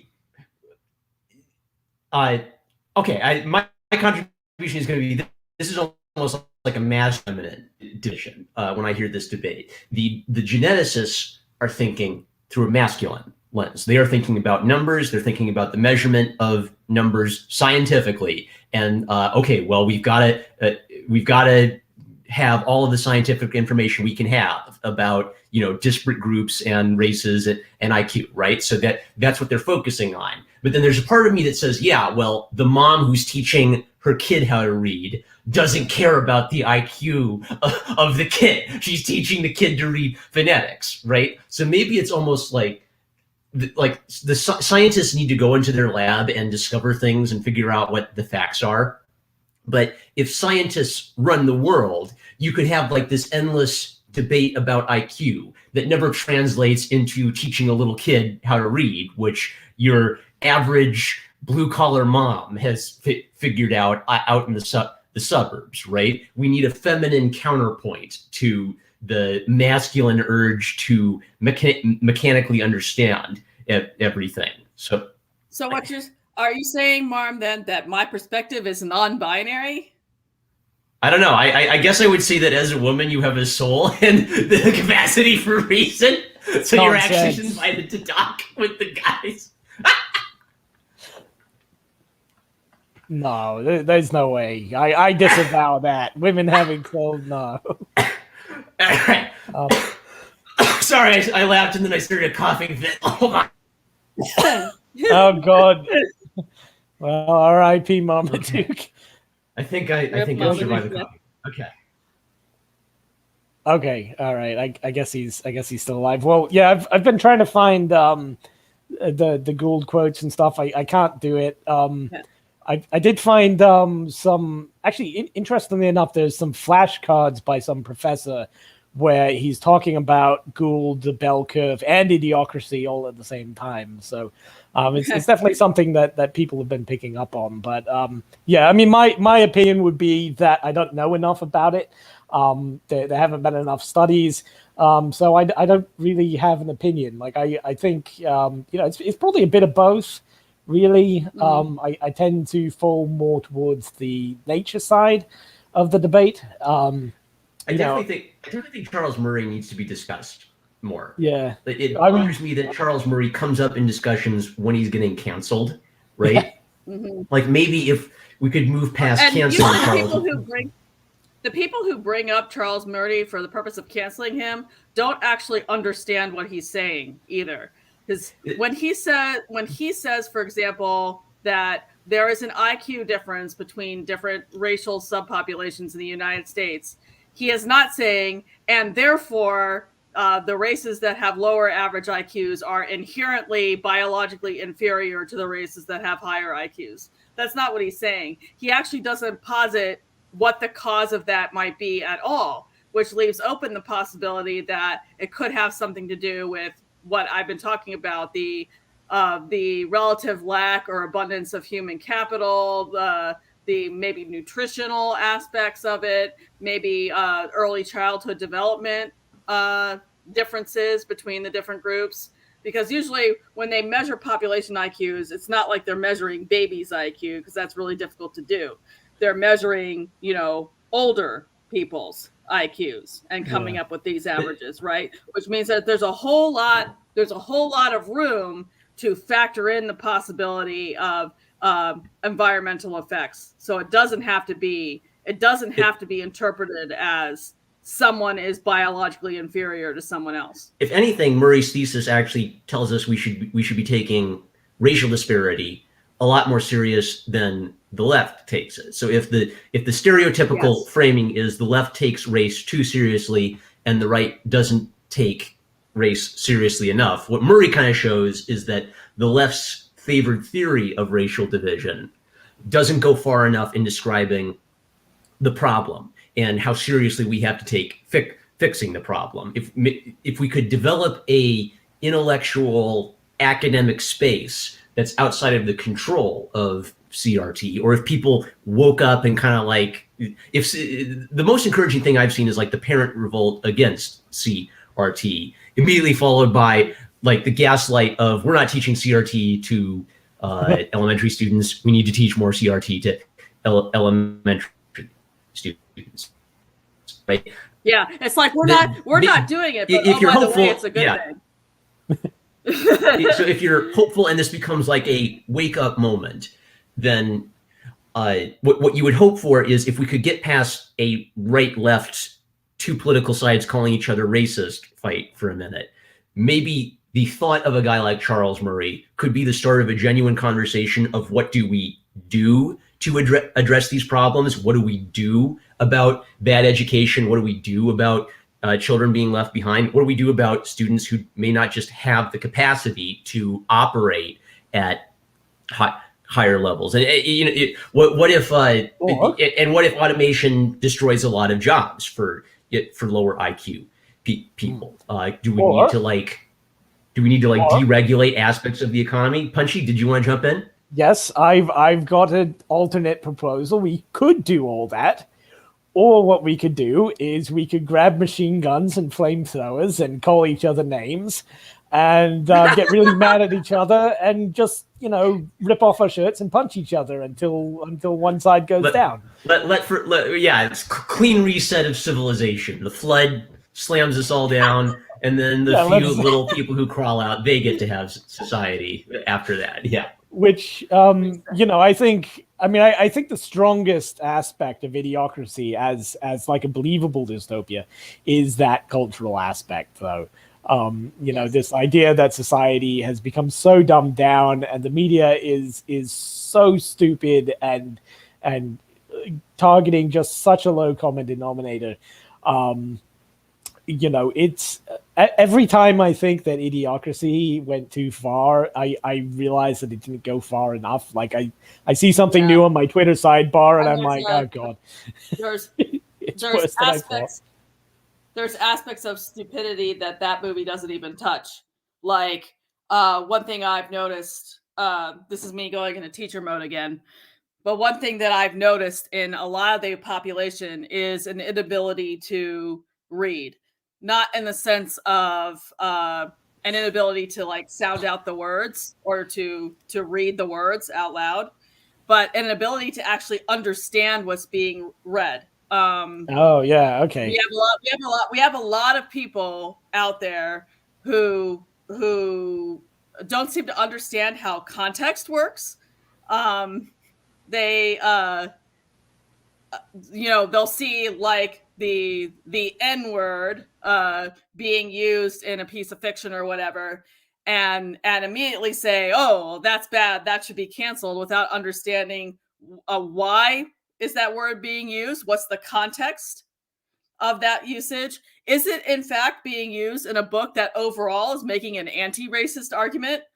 No one seems to be able to to reason that way with the things that they're reading. Or I shouldn't say no one, but a lot of people seem to have lost that ability to actually fully understand all of the nuances of what is being read. And Idiocracy doesn't really touch on that, I don't think. Not in the way that I'm seeing it now as a teacher. The problem of having the information present for you, but I guess simply not the difference between hearing and understanding. Maybe, yeah. Yes. I'm semi-quoting Jesus there. Yeah, you go to school, you go through the motions. You might even get like a C on because you turned in your work on time or whatever. But it all just washed right in one ear out the other, and in one ear out the other problem. Yeah, well, I mean, this is something that got brought up a lot in 1984 as well, right? Like the idea of duck speaking, the lack of higher cognitive functions, right? People will get the words. Like when you started speaking, I thought you were going to talk about people who literally can't read, as in like they need to speak in emojis, right? Like the poor receptionist from Idiocracy, which I actually wouldn't be surprised if in our lifetime we get to the point where there are people who can only speak in emojis. That's kind of my horror scenario. Like the written language regresses back to emojis because emojis were actually the basis for written language at one point. Right, that's how we started off. Yeah, we started with emojis. We're going to wind up ending with emojis as well. But no offense to Evie, I see you're using emojis. I'm not singling you out. But no, with what you're getting at, right, Keek, is this idea that people will be able to formally read the words, and they'll get the sentences and they'll know what it says, but they won't know what it says, right? Like the actual thought. They won't know what it actually means. Doesn't register. Yeah, and oh God, there's actually like some really great examples that I saw on Twitter recently. I'm trying to find them again, and I can't because I guess there's just too many. But like people like flipping out at like Jordan Peterson or something, and the reason they're flipping out on him is because of the exact thing that he was like the exact point that he was making, right? Like they're like, oh, you're so stupid, blah blah blah blah blah, and he was actually saying blah blah blah blah blah. So why are you yelling at him for saying blah blah blah blah blah? If you think blah blah blah blah blah. Yeah. Right? There's an educator in the UK that I follow. Her name is her last name is Burble Singh. I believe she is the headmistress at she's the headmistress at a school in London that I believe is in a tough neighborhood. And I see her, but she's traditionalist like me. She's a classical traditionalist educator. And I see her get into arguments with people all the time on Twitter that where the people don't even bother to try to understand what she's saying. They're just running with whatever their own interpretation is of what she's saying. And that is rampant, I think, in the world right now. People have basically been trained into. I'm trying to find something. I wrote a blog post on this once about basically trained learning disability. And Right Geek stated her case logically and passionately, explaining how to make the plants grow with water, and they just laughed and jeered and said he was speaking figuratively. Yeah, or something. Yeah. Let me see if I can find. It's like the trial scene from Office Space. Yeah, like people, they don't care. Yeah, here we go. I found it. I wrote something on induced learning disabilities. So I wrote here that critical theory teaches its adherents how not to understand text, art, or speech like neurotypical human beings. Under the influence of its doctrines, people lose their God-given ability to discern key non-linguistic features of communication and consequently become learning disabled. As I've observed in other posts, words and symbols take on meaning from the context in which they're deployed. As I wrote around this time last year, words are not completely incomprehensible on their own. They also take on additional or sometimes even new significance from the gestalt in which they sit, much like tofu soaks up the flavors of the other ingredients in an Asian dish. Take a sentence like, I love my mother. I love my mother, excuse me. This sentence is composed of 4 utterly prosaic words. Yet do we really know what it means? Don't we need to hear the inflection with which it was said? Don't we need to see the speaker's body language? Don't we need to know the why, where, when, etc. it was said? If the sentence appears in a poem lauding the beauty of Mother Earth, mother likely does not mean our female parent. If this sentence is uttered with a particular stress after a long sigh, most of us effortlessly intuit that it's meant to be ironic. All of this richness gets lost, however, once the social justice bully gets to work. Suppose, for example, you decide to write a protagonist who starts off with a few unconsciously bigoted notions, but eventually learns to cast such mistaken ideas aside. Sounds like great fodder for a redemption arc, no? Nope, sorry. If you attempt to publish this seemingly innocuous, morally upright story, some motivated busybody on Goodreads is going to tear you apart. Why? Because critical social justice impedes one's ability to comprehend how character development works. Or let's consider works written in other eras. Many historical texts that tackle the subject of race, including those written by Black civil rights champions, use the dreaded N-word. Those of us who aren't ideologically possessed realize that norms have changed over time and therefore filter such usages out to get to the central point. But the social justice bully doesn't want us to do this. The social justice bully encourages us to get distracted and upset by the surface features of a piece of writing without digging deep to parse what's actually being said. That's how they're able to portray pro-Black works like Huckleberry Finn or To Kill a Mockingbird as somehow anti-Black and beyond the pale. Social justice bullies also deliberately blur the lines between characters and authors, heroes and villains, heroes and anti-heroes, etc. If the bad guy says something racist, then our would-be censors behave as if the author endorses that statement, even though such a conclusion is patently ridiculous. assholes say asshole-ish things. That's how writers establish that they're assholes. How else are we creators to delineate villainy? Social justice bullies, in short, have trained themselves to deliberately misconstrue what writers and artists mean to convey. And that's why they can never be trusted to control the levers of our popular culture. So I was saying that, like, people are losing context and pragmatics, basically, in writing and speech and just general communication.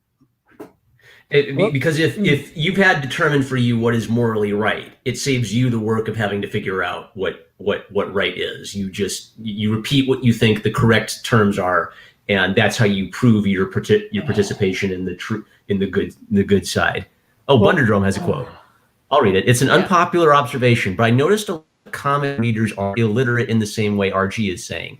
They can read, but they can't comprehend. Now, what I'm curious there is, do you think they're stubbornly stupid, or do you think they're just slow on the uptake? Because I kind of take the position that it's okay for someone to be slow on the uptake. It's okay if you struggle with abstract ideas, or if you just don't want to bother with abstract ideas. It's like there are things you should be able to do with your life, and there are things you should be able to enjoy. And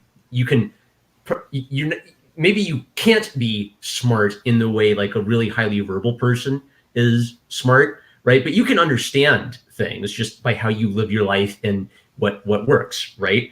But a person who's like stubbornly dumb, I think that's almost like a moral problem. You explain it to them, and you've explained it with all the simplicity needed to make it comprehensible and understandable, and they still just don't get it.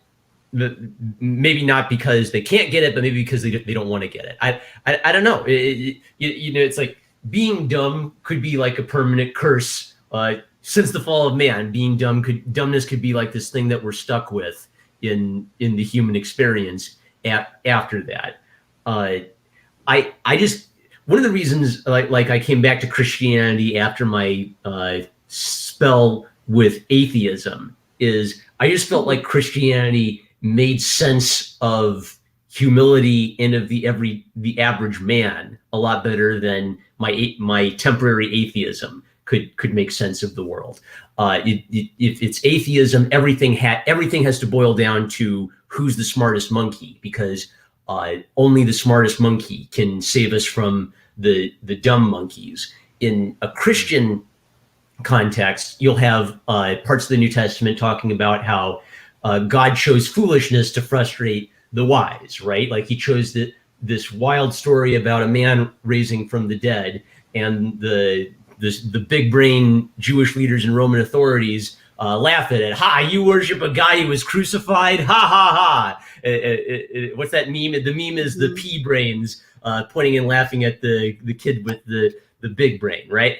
But then elsewhere, the New Testament will talk about always be ready to give an apologia, be ready to give an argument, and to destroy the other person's arguments. So the Bible sort of simultaneously tells you to be smart and thorough and rational and fight arguments point by point. And the Bible acknowledges this problem where the early Christians were outcasts. The early Christians were the dummies of the Roman pagan intellectual world. And those were their first opponents. Their first opponents weren't modern atheists, because modern atheists didn't exist. They were religious pagan Romans. I mean, I think there are actually a lot of parallels between modern atheists and religious pagan Romans. Deep parallels. I mean, we could do like a whole stream on that. I think I'd agree. I think they're ones that the modern atheist doesn't know exist, wants to pretend don't exist. Like for the Roman Empire is everything, baby. Like why did we defeat Hannibal? Because we're the Roman Empire, and the gods have willed it. We're so great. Yeah, well, I was going to make a death of the author joke at Right Geek and Marmaduke's expense. I think that is kind of one aspect that the lefty, quote unquote, I've spoken about why I don't like the term lefty, so I'll just disclaimer, I don't really like that term. But I think there is an idea that the individual contexts, right? Like I don't think you're quite right, Geek, in saying that context doesn't matter to the SJ side of the argument. I think context does actually matter quite a bit to them. I think the trouble is that the context they look at is entirely like social and political and filtered through the lens of post-Marxist, like neo-Marxism, rather than filtering it through the lens of the context of the speaker and what the speaker intended and the people around the speaker, right? Does that make any sense? Let me try to rephrase your point in my words to see if we're tracking. So okay. I would say that what Right Geek said, I think that applies to a dumb Twitter SJW. The dumb Twitter SJW doesn't care about context. The semiotics professor cares endlessly about post-structuralism. Yeah. Okay, well, so, that's fair. I mean, that's something that I was going to bring up too, because there are a lot of people on the sort of on the dark side. Let's just call it the dark side for now. And they're not all the same kinds of people. I've often made the point that I'm not a big fan of fundies, right? Yeah. Like real hardcore fundies. And I think a lot of these people who are on the dark side right now, 20 years ago, 30 years ago, 50 years ago, they would have been fundies. They are the kind of people with the kind of personalities and just the kind of brain function who would have gravitated towards fundamentalism. Only now, instead of freaking out about demons in Dungeons and Dragons, they're freaking out about goblins in Dungeons and Dragons. Mm. And instead of looking for witches to burn, they're looking for Nazis to burn, right? Punchy, have you ever come across Francis Schaeffer in your reading? Francis Schaeffer. I'm not sure who. Give me Christian evangelical. What's interesting about him is he's kind of one of the big brains of the, I would say one of the big brains of the fundamentalists, but I don't think he would have identified himself as, I don't know if he ever did identify himself as a fundamentalist. It was kind of like this weird thing where his whole argument was, well, we have to assert the importance of these fundamental Christian doctrines, but Christians need to actually interact with the arguments of the world, right? So I would say he has the opposite of what people think of when they think of fundamentalist as a pejorative, but he did kind of like fit within that historical movement. But the thing that's always struck me about Schaeffer is when I read him, he would make observations about the secular culture that I thought were profound, that I never heard a secular cultural commenter make. Like when he would write about the arts, he would talk about he would say a Christian needs to do justice to an artist. And I was just kind of struck by, I never thought of that. And when I look at secular art criticism, well, maybe because of the death of the author, the author's biography and the author's intentions is shoved to the side to get a certain theory or a certain frame or lens to interpret the art correctly. So it's almost like Schaeffer's Christianity gave him a way of saying, why is it important to respect an artist as an individual, even if you don't make the artist themselves the only thing that matters to the work of art, right? Yeah, but I think that's part of it, definitely. There's that attitude of we don't have to engage with the author anymore. We just have to engage. We're basically making up meaning in our own heads, right? Like we see the words, and the words mean whatever we choose them to mean, right? Like the caterpillar in Alice in Wonderland, basically. Right? Like you get the words coming in. One of my favorites I've encountered is, there's like some famous favorite feminist photographer, and her name escapes me, but she would do photographs where she would like reenact she would reenact old movies, except the old movies didn't exist. So she would just do these like striking black and white photographs, and then she would hang them in galleries and say, oh, this is a still from such and such movie, this is a still from such and such movie, but the movies didn't exist, right? And then feminists got a hold of this and said, oh, well, what she's doing is she's deconstructing the male gaze in American cinema. And this artist basically gave an interview where she came out and said, yeah, I don't know anything about that. Maybe she just liked taking photographs of herself in weird rooms that kind of look like old movie stills. And the academic world took that and ran with it in a deconstruct the patriarchy dimension. Yeah, I mean that's something like if you come from like a background, if you've ever been to like an art school or taken art history classes, you're probably well aware of this kind of stuff.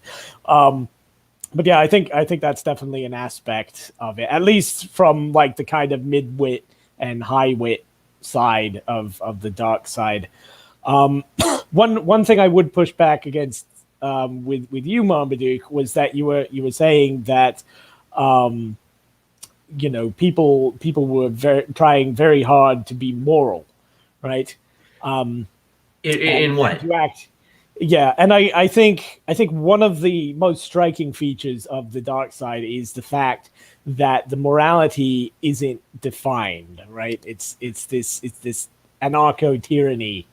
Yeah. Situation. Okay. Yeah, I agree. Yeah, it's morality divorced from a concept of objective morality. There's no objective morality. All our morality is subjective. Whatever morality happens to be on Twitter today. Right. But we're going to enforce it with the seriousness that you would, like a fundamentalist might say, we need the death penalty for pedophilia, right? And they're just, wham, come down hard on that. The Bible says it, that settles it, right? Well, at least pedophilia is kind of like a really bad thing, right? So you can't fault them for that. Or is it? Well, what if I'm a non-offending MAP? Yeah. That's the next step for the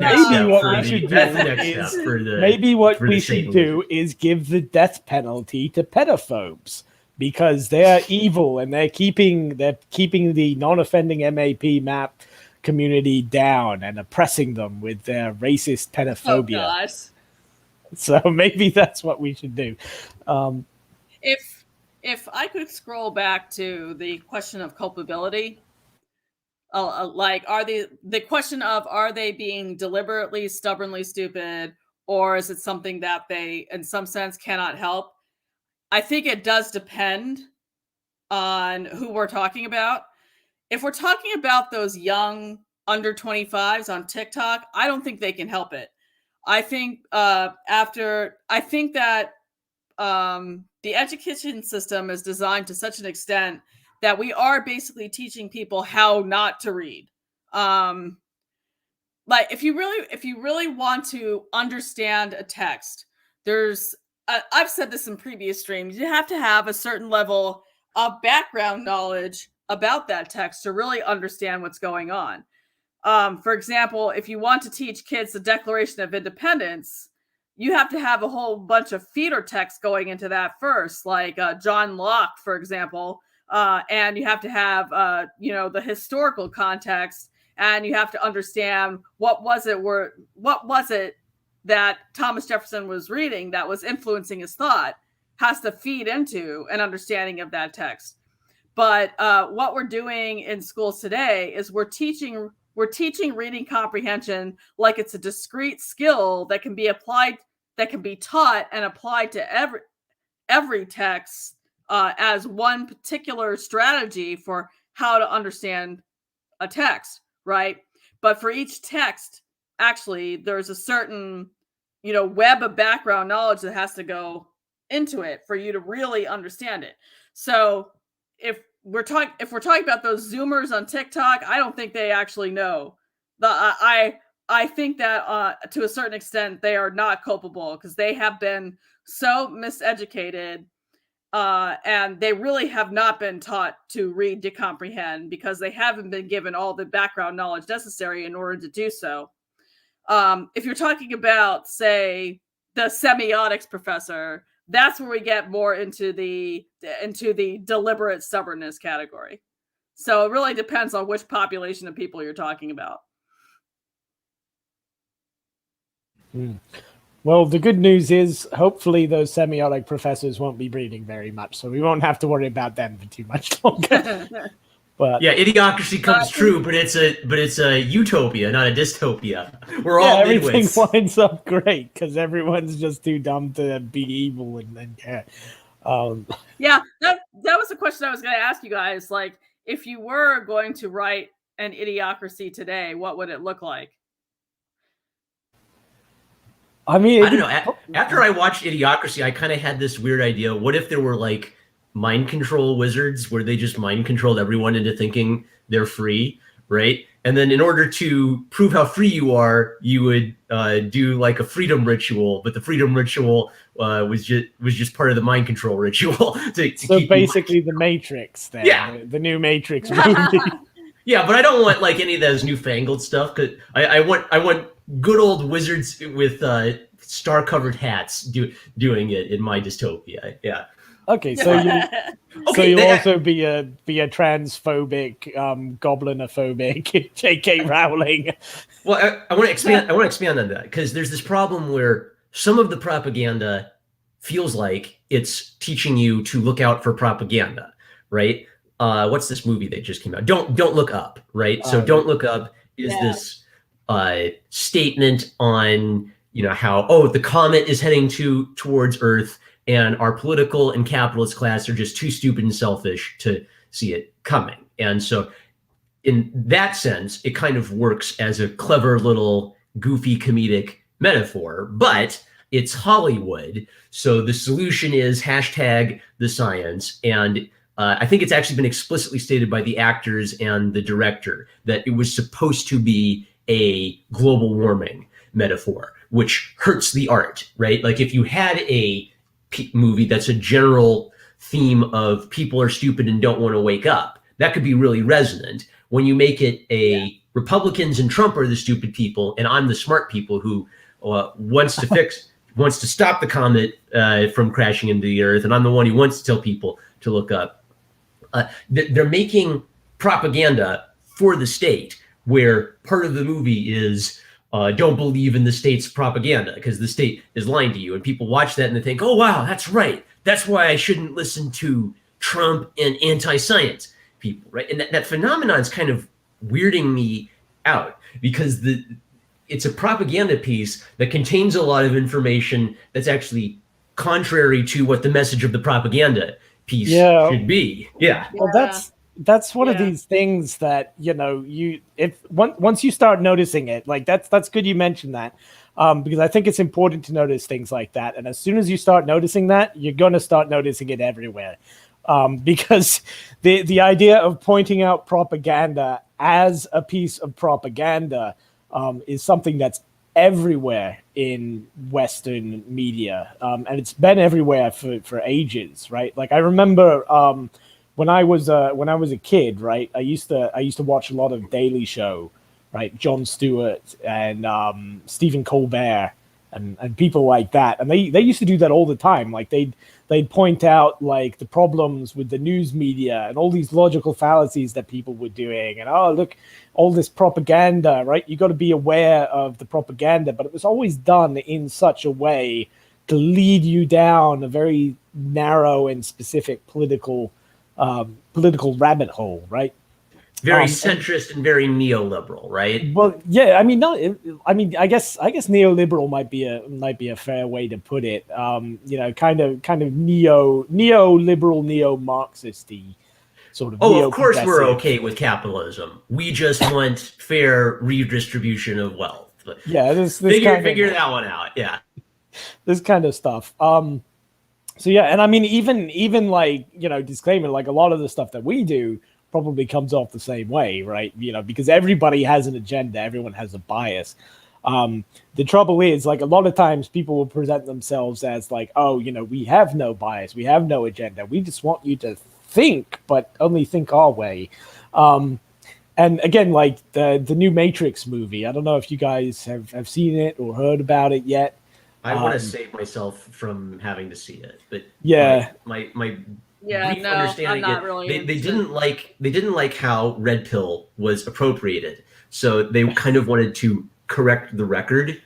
Well, I mean, I that was the news media. That was the news media take about it. All right. My impression so far is that they kind of missed the point of what resonated with the red pill people, right? Like the original Matrix, people resonated with it because it's basically Gnosticism for the cyber generations, right? It's this idea that the world around you is false, that you've been lied to by the powers that be, by the technocrats who run your society, and they've created this illusionary world, and it's maladaptive, and they actually hate you. They want you dead. They want to suck your life out, and you've got to wake up from that system and disconnect from the system. And even if it's hard, you got to take the red pill and turn into the cool kung fu based frog trad guy, right? And then the new Matrix is basically like, oh, that idea was just something implanted in you by the cynical technocrats who hate you and want to suck your soul out, blah blah blah blah blah, right? Like, it doesn't actually change the red pill. It just kind of reinforces what people already knew, right? Like, people who use red pill unironically, they already know that Hollywood is full of crap, and that the people who made the Matrix are full of crap, and that this whole Hollywood system hates them, right? You don't need to point that out to them. So I don't know. I got the impression that it's more just kind of a cynical old, I was going to say man, but that would be transphobic. So a cynical old woman who's getting dragged out of retirement to do something that she doesn't want to do, and just kind of makes a crap movie just to get it over with. But yeah, there is that aspect of layers of propaganda, and how does the propaganda want to work? There's the famous movie They Live, right? Have you guys seen this one? I haven't seen it, but I've become familiar with it because of its Have you seen the memes? The meme culture, yeah. Right. Yeah, so he puts on the sunglasses, and the sunglasses shows him what propaganda really means. The actual author's intent, right? Like, if we just go with like no death of the author, just what the author wants to get across. That was a movie about Republicans in the 1980s. That right. was and about, one of the things the aliens wanted you to do is get married and have babies, right? So I think I saw a meme that pointed out that the aliens in They Live are less evil than our overlords. Oh yeah, I mean, well, that's because they're Republicans, and the most evil Republican is less evil than the standard Fed Democrat. Sorry, disavow. I didn't mean that. Sorry. But yeah, that's definitely part of it. But the original author's intent was to be skewering Ronald Reagan, the sort of OG Trump world. And talking about like how you got to hate Republicans and how all the lizards are Republicans and stuff. But it's kind of taken on a life of its own, and it's come to be this like red-pilly movie where you work out what's really going on in society. Now you gotta try and tell people about it. What you're saying about They Live connects with something I thought of but didn't get to say when you were talking about Mike Judge's work. So Mike Judge starts by making Beavis and Butthead, and the right and Christian parents, Christian moms get upset by it, right? Like, this is bad for my kids. About it. They hated it. Right. And The Simpsons, all that stuff. And then over time, we look back at it and say, oh, gee, The Simpsons, the dad is dumb in The Simpsons, but it kind of does acknowledge the fact that having a good dad is important. And that's part of the joke of Homer Simpson being a dumb dad, right? We look back on these, the right looks back on They Live and The Matrix and says, oh, I love this movie. I just don't care if the creator hated me. I see the relevance of this message in my view of the world, even if it upsets the Hollywood guys who made it. So I kind of think the right has to absorb what's correct about the left into itself, So, and I don't know how that's going to happen. Like, but maybe it can happen, and I'm kind of seeing it happening. Like right-wing skepticism towards corporations is just a really clear-cut example where I've just seen in the last few years real significant transformation where the right is suddenly very skeptical of massive corporations. Right? That's a substantive change from when I was a kid. Mm-hmm. If that happens, it's almost like the right-left distinction's going to be made moot, because it'll be kind of like the left is a bunch of rich psychopaths torturing each other, and what will have been the right will have just absorbed the best ideas and the best art from the left, and it'll just have become like the new space where sane people of different views can talk, and they all get labeled as the right by the psychopath space lizards. But maybe like the white pill is, we leave behind the psychopath space lizards, and we have our space where it's Christians and atheists and weird pagans all talking to each other. That's left behind the framing of the intellectual elite's view of the world, right? I don't know. Maybe it's nothing more than just like the evolution of ideas, right? Like you learn from your opponent, and the best way you learn from your opponent is you take what's right about your opponent and you apply that yourself in your world. Does anything I'm saying make sense? Yeah. It's the Hegelian dialectic again. Yeah. Well, but then Hegel gave birth to Marx, so no, we're just going to start it all over again. Yeah, well, I mean, the overall idea that you have debates, right? You have a marketplace of ideas, and the ideas get kicked around, and eventually you meet, maybe not exactly in the middle, but somewhere in between the two ideas is where people eventually wind up settling down. And I think left is more dogmatic than the right these days. Yeah, well, I mean, again, this is one of those reasons that I don't really like the left and right ideas, because they're useful in a very narrow sense, but when we start to try and analyze things like, oh God, what's happening in society today, right? If we're still thinking in terms of left and right, then we want to try and box everything into these ideas of left wing and right wing that we already have, that we've had for 10, 20, 30, 100 years, right? We're trying to fit it into this continuum where it may not even make any sense anymore, right? Like when I was coming up, it was the far left that was sort of anti-war and was cynical about the war on terror, and who was anti-vax. They were very critical of Pfizer and Big Pharma. And if you had told anybody on that side of the aisle that in 30 years that the Democrats would be, basically getting street gangs of so-called anarchists to beat up people on behalf of Big Pharma. I mean, well, actually, they would probably believe you, because a lot of people on the far left hate the Democrats. But it's definitely not like a left-right thing anymore, right? Yeah. If it ever was in the first place. Things like what happened with Trump, right? It keeps reminding me of what happens all the time to third party candidates, people like Jill Stein from the Green Party. We haven't really got that far into Trump on this channel. I don't want you to get it shut down. But personally, just disclaimer, I don't think there was much, if any, voting tampering.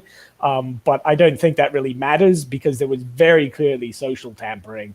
Between deplatforming. That's and kind of my bits. position too. Yeah, I mean, it's obvious. I don't really see a lot of evidence that. Yeah, I don't really see a lot of evidence that actual votes were changed or anything like that. I have friends who believe that, but I'm not really. It doesn't really matter. However, the fact that I don't believe there is evidence of that doesn't mean I don't believe the election was rigged. It was just rigged. I mean, it definitely was. It's admitted to have been. It was admitted to have been. There were even articles in Newsweek coming out afterwards gloating about it. I think it was Time magazine actually. Time but magazine, yeah. The Okay. other this is another illustration of kind of like the pattern we've all noticed. But a thing exists, the media says it exists, the media changes its mind and says it doesn't exist. For 4 years after 2016, we were talking about Russians stealing our election, right? Yeah. In 2020, immediately in January 2020, suddenly all elections in the United States became unquestionable, absolute gold standard of elections. Yeah, it's the greatest thing ever. And like I remember, like the day after the election, votes were tallied in 2016, right? You had Hollywood actors going on TV and making these long PSAs about, if you're in the electoral college, you can vote your conscience, and you don't have to vote the way that your state made you vote, right? Just all this kind of ridiculous, like let's disregard the election and seize the stuff. But basically, I don't want to get too far down that rabbit hole, because I want to point out because that'll get deplatformed. Jill. Well, that's part of it, but I think the important thing that people have to remember is, like, again, Jill Stein, right? I don't know if you guys are familiar with her. She's the Green Party candidate, like every single year. She's like the Ron Paul. Probably single-handedly helped Trump get into office, right? I mean, she gets blamed for that every few years. It's either her or Ralph Nader. They're always, if a Democrat loses, it's always the Green Party's fault because they split the vote or whatever. But I think it was get that on the Republican side too. Yeah, the Libertarians get that same stuff. I think it was in like 2012. Jill Stein tried to appear on a televised presidential debate, right? Because she was the presidential candidate for the country's fourth largest political party. And do you know what they did to her for trying to speak at a televised debate for presidential candidates? Tell us, we want to know. They imprisoned her. Or detained her. Sorry, they tied her up with zip ties and shoved her in a warehouse somewhere. We laugh, but it's true. Like, this is the kind of stuff. Like, if you had have heard about that happening in China, right? Like, the Communist Party tied up, the Democrat Xiao Jinping or something, and he's now in some warehouse somewhere, and oh God, isn't this horrible, right? Everybody would be horrified. But this stuff happens routinely, and it's happened for decades in the United States. So I think the application of power in the United States is as ugly as the application of power anywhere else. It's something that's better at right is the right kind of had like a I Love America view, and then things like the FBI spying on Donald Trump made a lot of red-blooded Americans. Evaporating. I think a lot of people on the right are starting to get to the point where, originally it was just like fringe people on the right, like the ultra nationalists, the kind of Waco kind of people knew that there was stuff. And of course the commies knew about like COINTELPRO from the 1960s and 1970s. So I think more and more people are waking up to the system that's around them. Which is one of the reasons why they're clamping down on freedom on the internet and trying to put us back in our box, because I really don't think they anticipated 2016. I think that was a complete fluke, which was great. I mean, for me, it was actually when Michael Flynn and George H.W. Bush both came out against Trump in the same week. I thought that was great. Like these, asshole neocons. All right, so I'm just curious. Up with Team Hillary. I want to hear both of your thoughts on this. Do you think that Donald Trump will run again? Does he want to? Will he? Maybe Punchy first, then Right Geek, I guess. I think if he does, he's just going to wind up in a warehouse alongside Jill Stein. I think he might. I mean, he definitely seems like the kind of guy who'd be up for it. But I don't think there's any way they're going to get him. They're going to let him get anywhere near a win ever again. They learned their lesson hard last time. So no. I mean, I don't even think Kanye. I don't even think Kanye could, because that's originally what I was thinking, was that Kanye would wind up being president at some point, and that was, kind of haha, meme, haha, funny. But I think at this point, like they're not even going to risk that. It's just going to be Clintons and Harris's and Biden's and Clintons and maybe a Bush further on down the road. But I what's so interesting to me about it is it's like I'm looking at his personality, and like just looking at his personality, he seems to have the personality to do it again. I kind of don't want him to do it again because I feel like that would be that would make 2024 another explosion, right? But if what you point out is if he runs and they shut him down hard, that's the kind of explosion that's going to really actually they're going to say Trump's a threat to our democracy. We got to stop him from running. Well, that means we're stopping a politician who a lot of voters like. They've already done that. We've already crossed that Rubicon. They shut him off Twitter when he was still the president. So, we're already way past. That's the tech. That's the tech speech platforms showing their hand. Them shutting him down from if they made the argument, oh, he's an insurrectionist, therefore it's illegal for him to run again. That would have to be the constitutional government itself tipping its hand, right? So I don't know. It's kind of getting into can you reform the government versus should you accelerate the destruction of the corrupt system?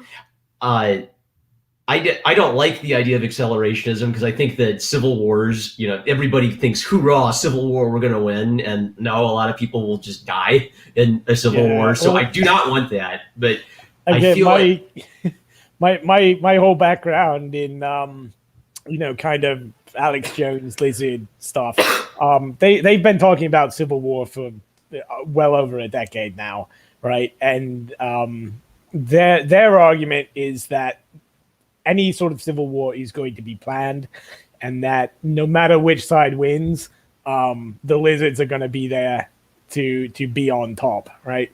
It's one of these, if you play at all, you're gonna lose. Even if you win, you still lose, right? Because they want the civil war, they want that excuse to bring in martial law and to increase powers, and it doesn't matter if it's Team D or Team R that wins. In the end, it's going to be the same shitty system they set up.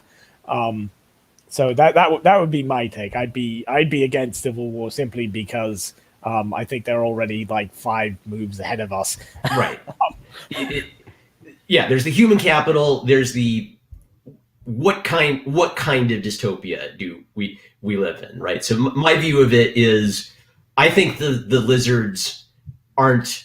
I think the lizards are more in clubs, buying television shows and things and exerting their power that way. But I think I don't think they're as in charge as they might think they are, right? So if the straight Alex Jones interpretation is they are on the top, they are in power, my interpretation is it's not like they don't exist or that there aren't evil people who want power, but it's more like they're LARPing. They're LARPing. Oh yeah. Well, I mean, that's something that Alex Jones gets into too. And again, just disclaimer, I'm not when I say I'm into the whole Alex Jones thing, I'm actually not that familiar with Alex Jones himself.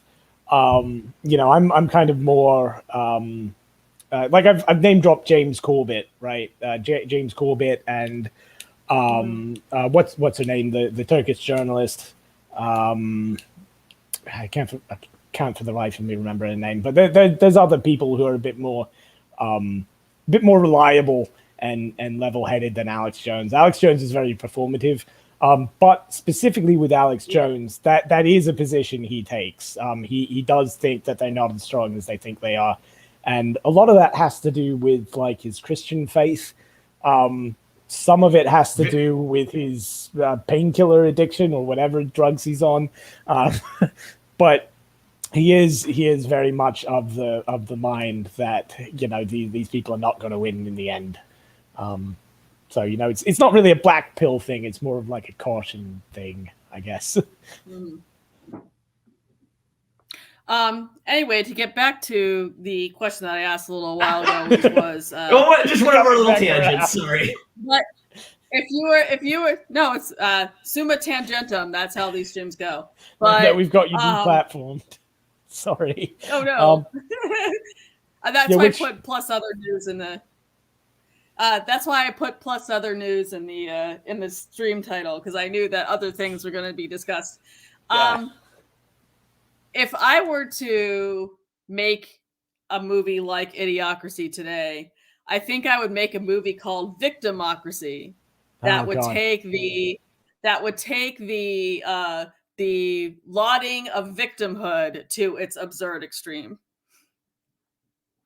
Yeah, actually, that's something interesting. I was actually just thinking about that today, in a different context.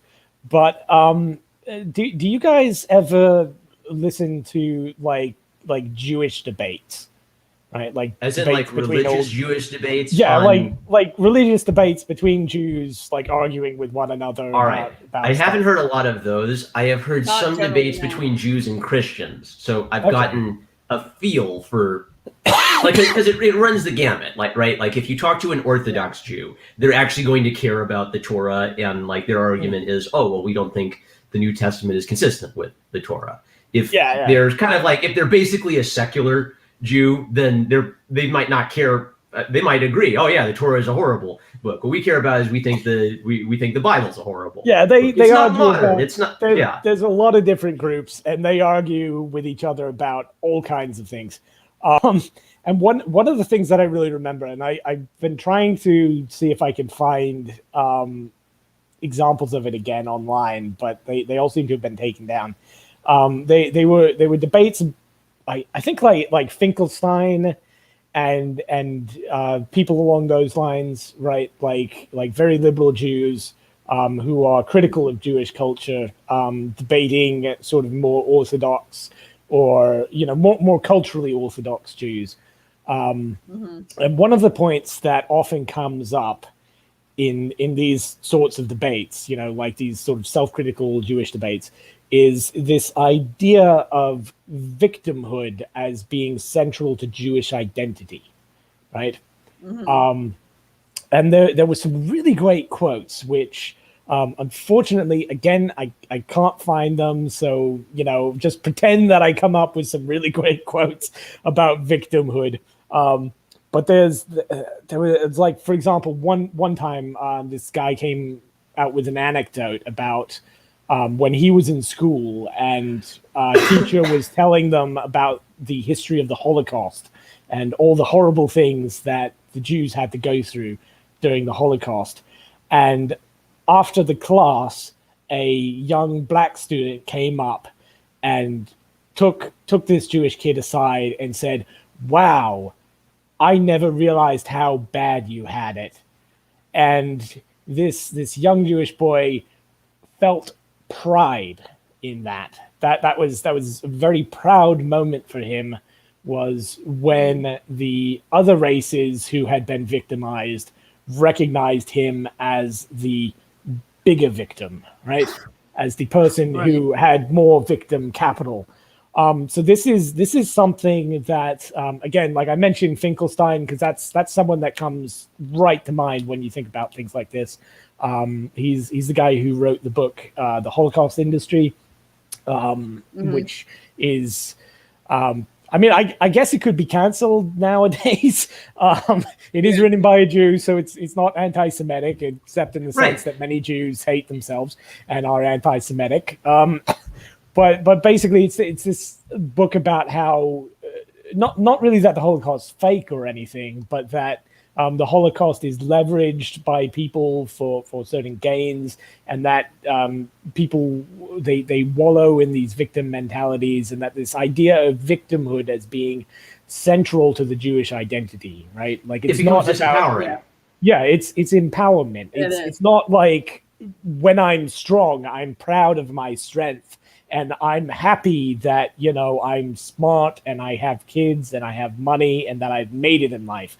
No, it's I want to be the man with the mental illness who's in pain and suffering and victimized by the world, and that is where I draw my strength from, right?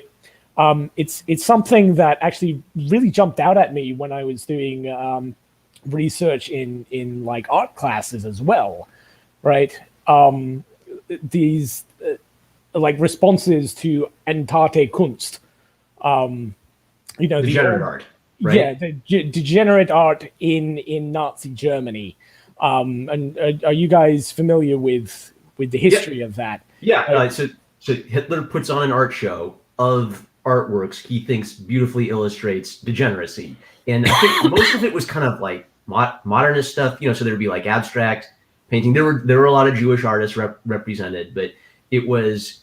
Like you look at it and you think, okay, it's abstract. Maybe it's not even your thing, but it doesn't strike you as degenerate. But obviously, to Hitler, it flares up. It flares up those whatever I don't know, whatever makes an uptight person like get their hackles up. Yeah, partially. The thing is, like, I think the reality, like as I was going through it, like I think the reality was a little bit more nuanced, horrifically enough. But basically, the Entarté Kunst galleries, right, were put up by the Nazi Party, and it was a lot of modernist art and like Fauvist kind of stuff.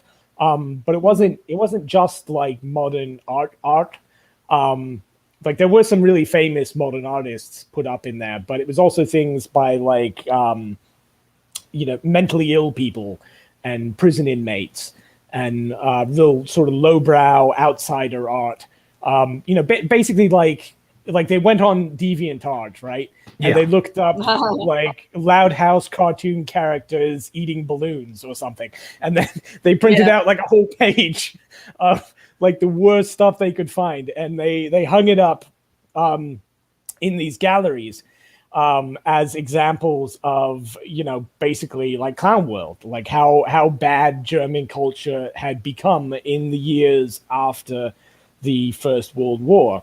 And then to counterpoint it, they had a separate room where they put the good art, right? Like the old German fine art, the realist stuff. Golden Greek heroes, yeah. Yeah, the Greek heroes, all that kind of stuff. And the thing is, like when I'm going through these records and like reading this stuff and looking at examples of the art, I can see how, some of the stuff in the modern art exhibit isn't that good, but I can get where they're coming from, but I can also kind of get where the Germans are coming from, because some of the stuff in their exhibit is also really good, like the realism and the heroism and the Wagnerian romanticism, right? Like I can kind of get both sides, and right. I just wish everyone would get. I want to tie into this because I've actually thought about this a bit. Boy. Well, we're talking about Nazis. Great. We hijacked the stream to talk about Nazis. All right. So every good evil ideology has to have some truth in it to give it power, right? So they take beautiful pictures and they say, "See, this proves our ideology is the superior ideology." Yeah. Then afterwards, when we react to Nazism, we say everything, absolutely everything related to it must be bad. So they were nationalists, so nationalism must be bad. They were Lutherans, so Lutheranism must be bad. They liked realistic paintings of heroes, so realistic paintings of heroes must be bad. That's kind of where it wound up going. Because I was reading these responses to the Entarté Kunst. And it really struck me, like what the artists were saying and responding to it, right? They gave a defense of the degenerate art about like pieces done by mentally ill war veterans and the passion that comes out in the piece, and how it speaks to his fractured mind and the outpouring of emotion, and it's such a powerful, moving piece, right? But then when they get to the German side, right, like they're looking at these pictures of, happy families, a father raising his children and a mother, being good to her family, and a bountiful field and food on the table. And they're like, oh, it's so kitschy and it's, so trite and predictable. And they're just completely and utterly ripping it apart. And the thing was, it was this juxtaposition of the victimhood idea versus the triumphant idea, right? Like the people critiquing these Nazi critiques of the degenerate art were privileging this worldview in which the only sacred act is to be insane, right? Is to be a victim, is to be down and low and humbled and in pain and wretched, right? And as soon as I saw that, it was like, oh my God, right? Like my thinking, right? Just kind of coming at it, blind and whatever is basically like Marm's, right? It's like, you shouldn't just discount all the Nazi stuff. And, there's value in both sides. And, some of the art's good on one side, some of the art's good on the other, some of it's crap, blah, blah, blah, blah, blah. But no, I think there is this, I don't want to say it's like cultural Jewishism, because I think it's far more than just, Jewish individuals at this point. But there is this tradition, especially on the quote unquote left, that the central value, the central heroic value of people is to suffer and to be a victim. Which I would say is a bastardization of a Christian idea, where Christians have the idea that Christ redeems your suffering, right? So you take Christ out of that, and you just have suffering in and of itself as a good without suffering any in and of itself is holy. It's a non-redemptive suffering, or you get redemption, but it's a very sort of abstract, like social redemption that doesn't actually lead it. It doesn't lead to heaven. It doesn't lead to you transcending your victimhood and having a good life in the here and now. It just means that you're a victim and there. Right, I don't know. Now you get to be a dick to everybody. I don't know. Yeah. So I think that's definitely something. You Reiki, you're definitely onto something there. That's something that I've noticed in various like theological debates and cultural debates and artistic debates and things. It's that there is this underlying victimhood. Victim as hero idea. That's very toxic. I got a white pill from Condoleezza Rice. That's what this generation's idiocracy has to be, or that's what this generation's idiocracy has to go after, or what it has to satirize. That's why I say victimocracy. That's what should be made now. It'd be somewhat like Harrison Bergeron, I think, except maybe a bit dumber. Maybe instead of having the UN handicapper general, you've got like TikTok downvotes wind up handicapping you if you're too exceptional or something. Well, then you start encouraging behavior that will keep you in that perpetual victimhood. So you'll see the dumbing down of society, but it will happen because well, we can't actually educate ourselves, because if we become educated, then we will no longer be victims, and then people will look at us as oppressors because we actually know what the shit we're talking about. Yeah, well, I mean, again, that's something that happened a lot in the 90s too, like with youth culture. The idea of like the slacker is the hero, the stoner, the dropout. Bart Simpson. That's Bart Simpson's ethos. Yeah, well, I mean, Bart Simpson's a little bit more complicated because Bart Simpson's more of a rebel, right? Like he is a bit of a slacker, but his main thing is opposition to authority, right? I think maybe like a Millhouse might be more of the kind of current year soy boy kind of thing, right? Like he's a slacker and a low achiever, but he doesn't rock the boat and he doesn't kind of go out and he does what have teachers adventures. Say. It's only Bart that has a bad influence on him. Yeah, Bart's the guy. A teacher. Bart's the guy that helps his sister and beats up the bullies and rides a skateboard, over the cliff or something. And Milhouse is the guy who kind of sits there and his parents get divorced. Period. Yeah. That's it. So. Okay. Well, I have to close this stream for the night so that all right. Mama Geek and I can eat dinner. So, any final thoughts on Idiocracy? I thought I was pleasant. I was very pleasantly charmed by it. I laughed a lot. I think it would be a genuinely thought-provoking movie about everybody being stupid. So I'd check it out. Yeah, I would agree. I mean, it's been a long time since I've seen it. I have seen it before, but people again every few years you'll see it cycle back into the public conscience, whether it's lefties getting mad about Trump because he's mounted Duke Macho, or whether it's sort of the base getting worried about clown right. It'll just keep coming back, and if you haven't seen it, I would recommend checking it out. I'd also recommend Beavis and Butthead, King of the Hill, and Office Space as well. So I'll give those all plugs, and Joe Rogan and maybe Alex Jones, if you can get away with it without getting yourself put on the list. But yeah, and I think I would probably push a little bit harder on the plausibility button as far as Idiocracy goes.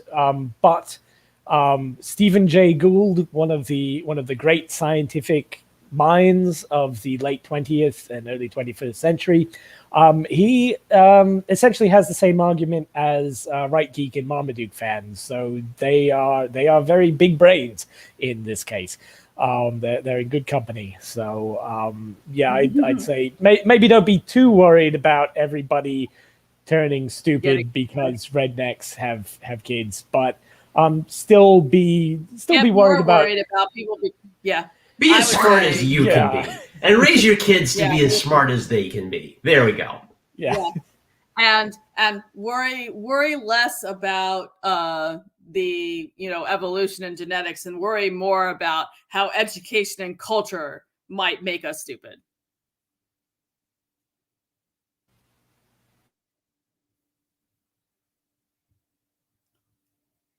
Did you hear me? Yep, I heard you. I think I was waiting for Punchy if he had. Education and culture. Worry about those two things. Yeah.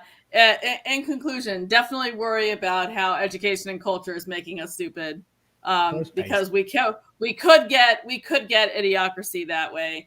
And like I said, I think we may also get Idiocracy if we continue to attack merit and elevate victimhood above all things. Horse paste. Oh, that's the Joe Rogan thing, right? Okay. Yeah, that's the.